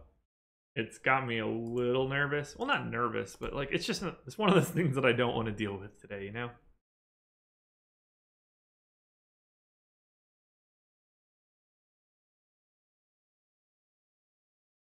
Why don't I like BVP? I never have, and this predates fantasy. So Tango Tiger, Tom Tango, if you want to call him that. Neither are real names. Big time sabermetrics guy. You know, the guy that got me into like advanced stats for baseball since like I don't know 2002. He wrote a book called The Book of Baseball. It's like high level sabermetric strategy, and even back in that day, there's a chapter in that book about individual batter performance versus pitchers and how the sample size will never be relevant enough for you to use that as any sort of viable information. So on a one-to-one basis, like I don't ever care if somebody played, you know, 8 at-bats and had 3 home runs or something. I don't think it's relevant. I think that nowadays you can probably get to something similar if you wanted to use like pitching profiles, like a lefty that throws a fastball with X amount of movement and a curveball with X amount of movement. I think that you could probably build out your own personal BVP stuff that sort of matches the way a pitcher plays in general. But nobody's out there doing that. Not that I'm aware of. At least nobody publicly. So I wouldn't have a huge deal with making adjustments to give boosts or knock people back like that. But on an individual basis, the sample size isn't big enough. I highly recommend picking up a copy of the book. Let's see. Tango Tiger book, baseball, Amazon. So this is the book I'm talking about. You can buy a used copy for like $15, get it on the Kindle or whatever. Really good book about stats in baseball. When did this originally come out? That is not true. It did not come out in 2015. I don't know. Way back. My copy is... I think I have it over here. Let me see. Jake, I'm not answering you.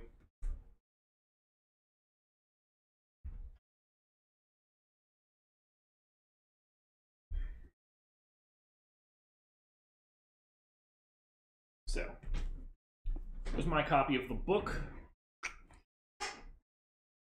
This was printed. This is an original. 2007. This book sat on top of the crapper in my parents' house for a long time. And I would just sit on the dumper and read it. Sit and read it. Where's the BVP chapter?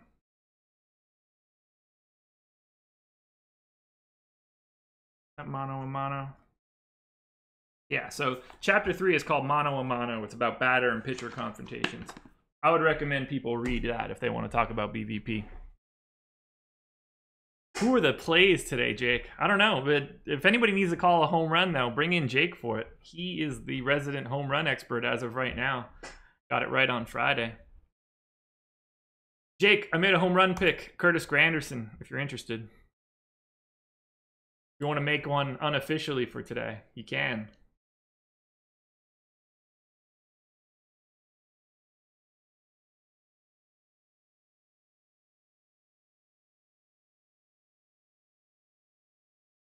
Jake, I put in quite the shift today, my man.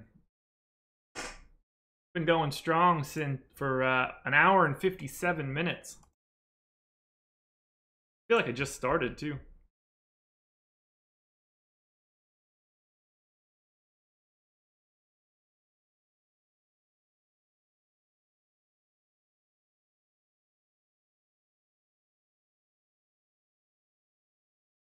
Rosario, I don't mind that. See where he ranks out for me.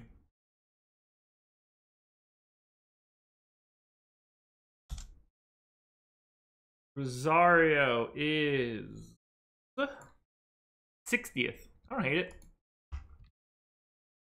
It's been a really good show. We've had a lot of good discussions. Talked a little bit more in depth about some fantasy cruncher stuff. Been good. Been good. Alrighty. So 5.6.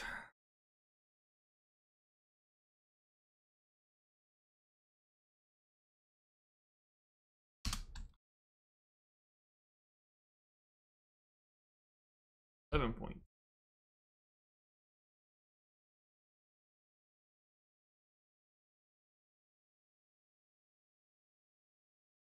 Not too much. Question is, does Vegas movement prior to lock ever influence your pitching exposures? I usually update it like right before I go live, and that's enough. It's not going to move so dramatically that it takes someone from 0 to 100 or anything like that. I should probably do it more often than that, but I'm fine with close enough there. Indians lineup. Yay. Called it, man.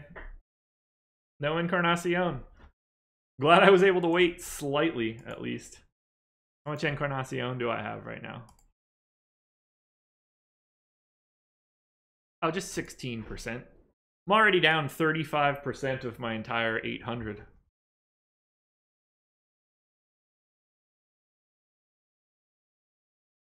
I like a Hap Quintana combo quite a bit. Really opens you up to a more unique batting lineup. I'd want to make sure that I had one stack in there, or at least a couple bats in there that most people aren't on. There we go, Indians. Thank you so much. Let's finish this off now. Indians lineup going in. Final crunch going in. Thanks for being here, man. I appreciate you coming in. I appreciate all the questions and everything. It's a good stream. I hope to see you at the top, too. Just, you know, like one spot below me. We can go for a second. That's fine. Indians lineup. Good to go. Now, let us commence with the final DraftKings crunch. Ooh, rough stack, Jake. You see the weather for that game today?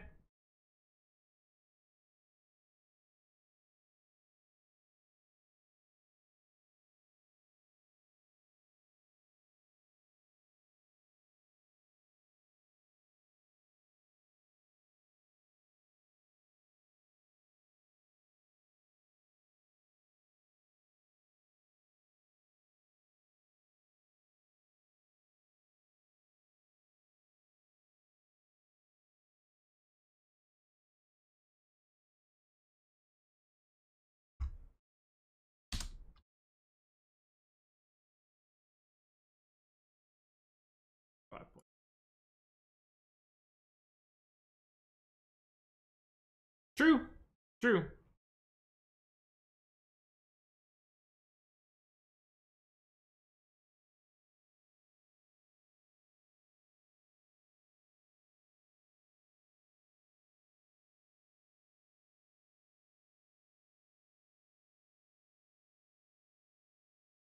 Perfect. Melky playing for the Indians today. Yes, he is. All right, I've got 214. I'm doing this again. I already forget. 214 minus 18. 196. I can only jam in so much Muncie. Yeah, I'm not familiar with that. Do people jam in a lot of Muncie? I don't know. People sound crazy to me. How do you feel about Odorizzi coming off a bad start against a Royals team that is hitting better? I don't care that he's coming off a bad start. I didn't even know that until right now. I have a decent amount of Odorizzi, but I also like the Royals quite a bit. So I'm on both sides of that game.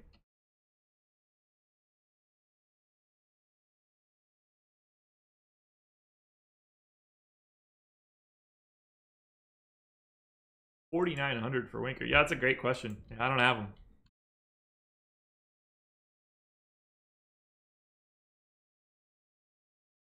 Molina or Yan Gomes? I'd be leaning Gomes. Let's look. Just to double check it.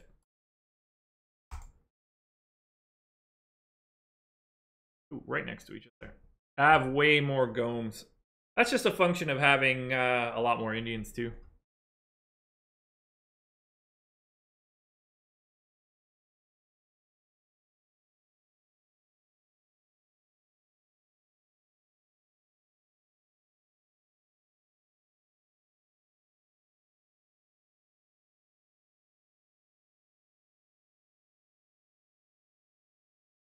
There we go.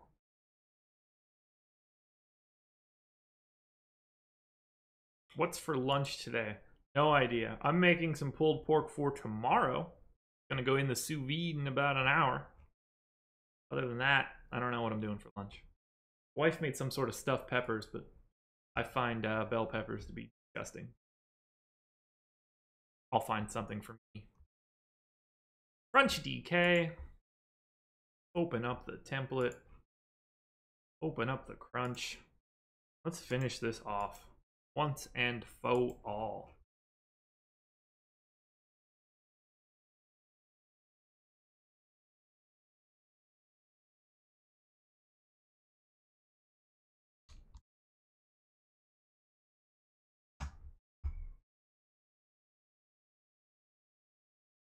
Polis or Quintana? Quintana.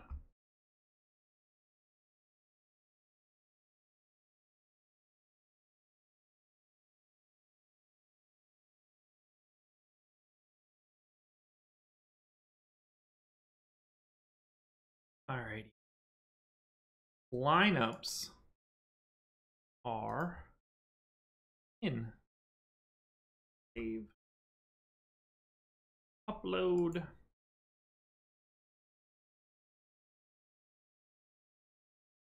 Shazam. And that is it for DraftKings. Take a look and see how my final rankings shake out. Then we're going to get out of here. I've done enough.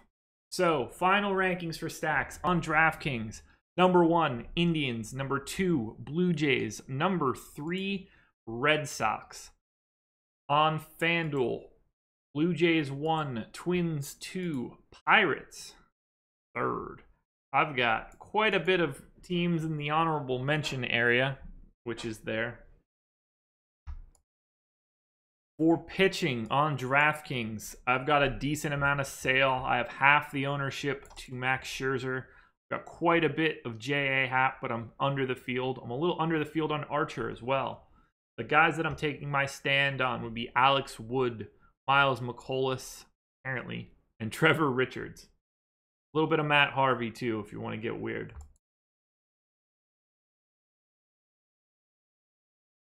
That's it, everybody. I think we are done here. I am out of things to talk about at this point. So,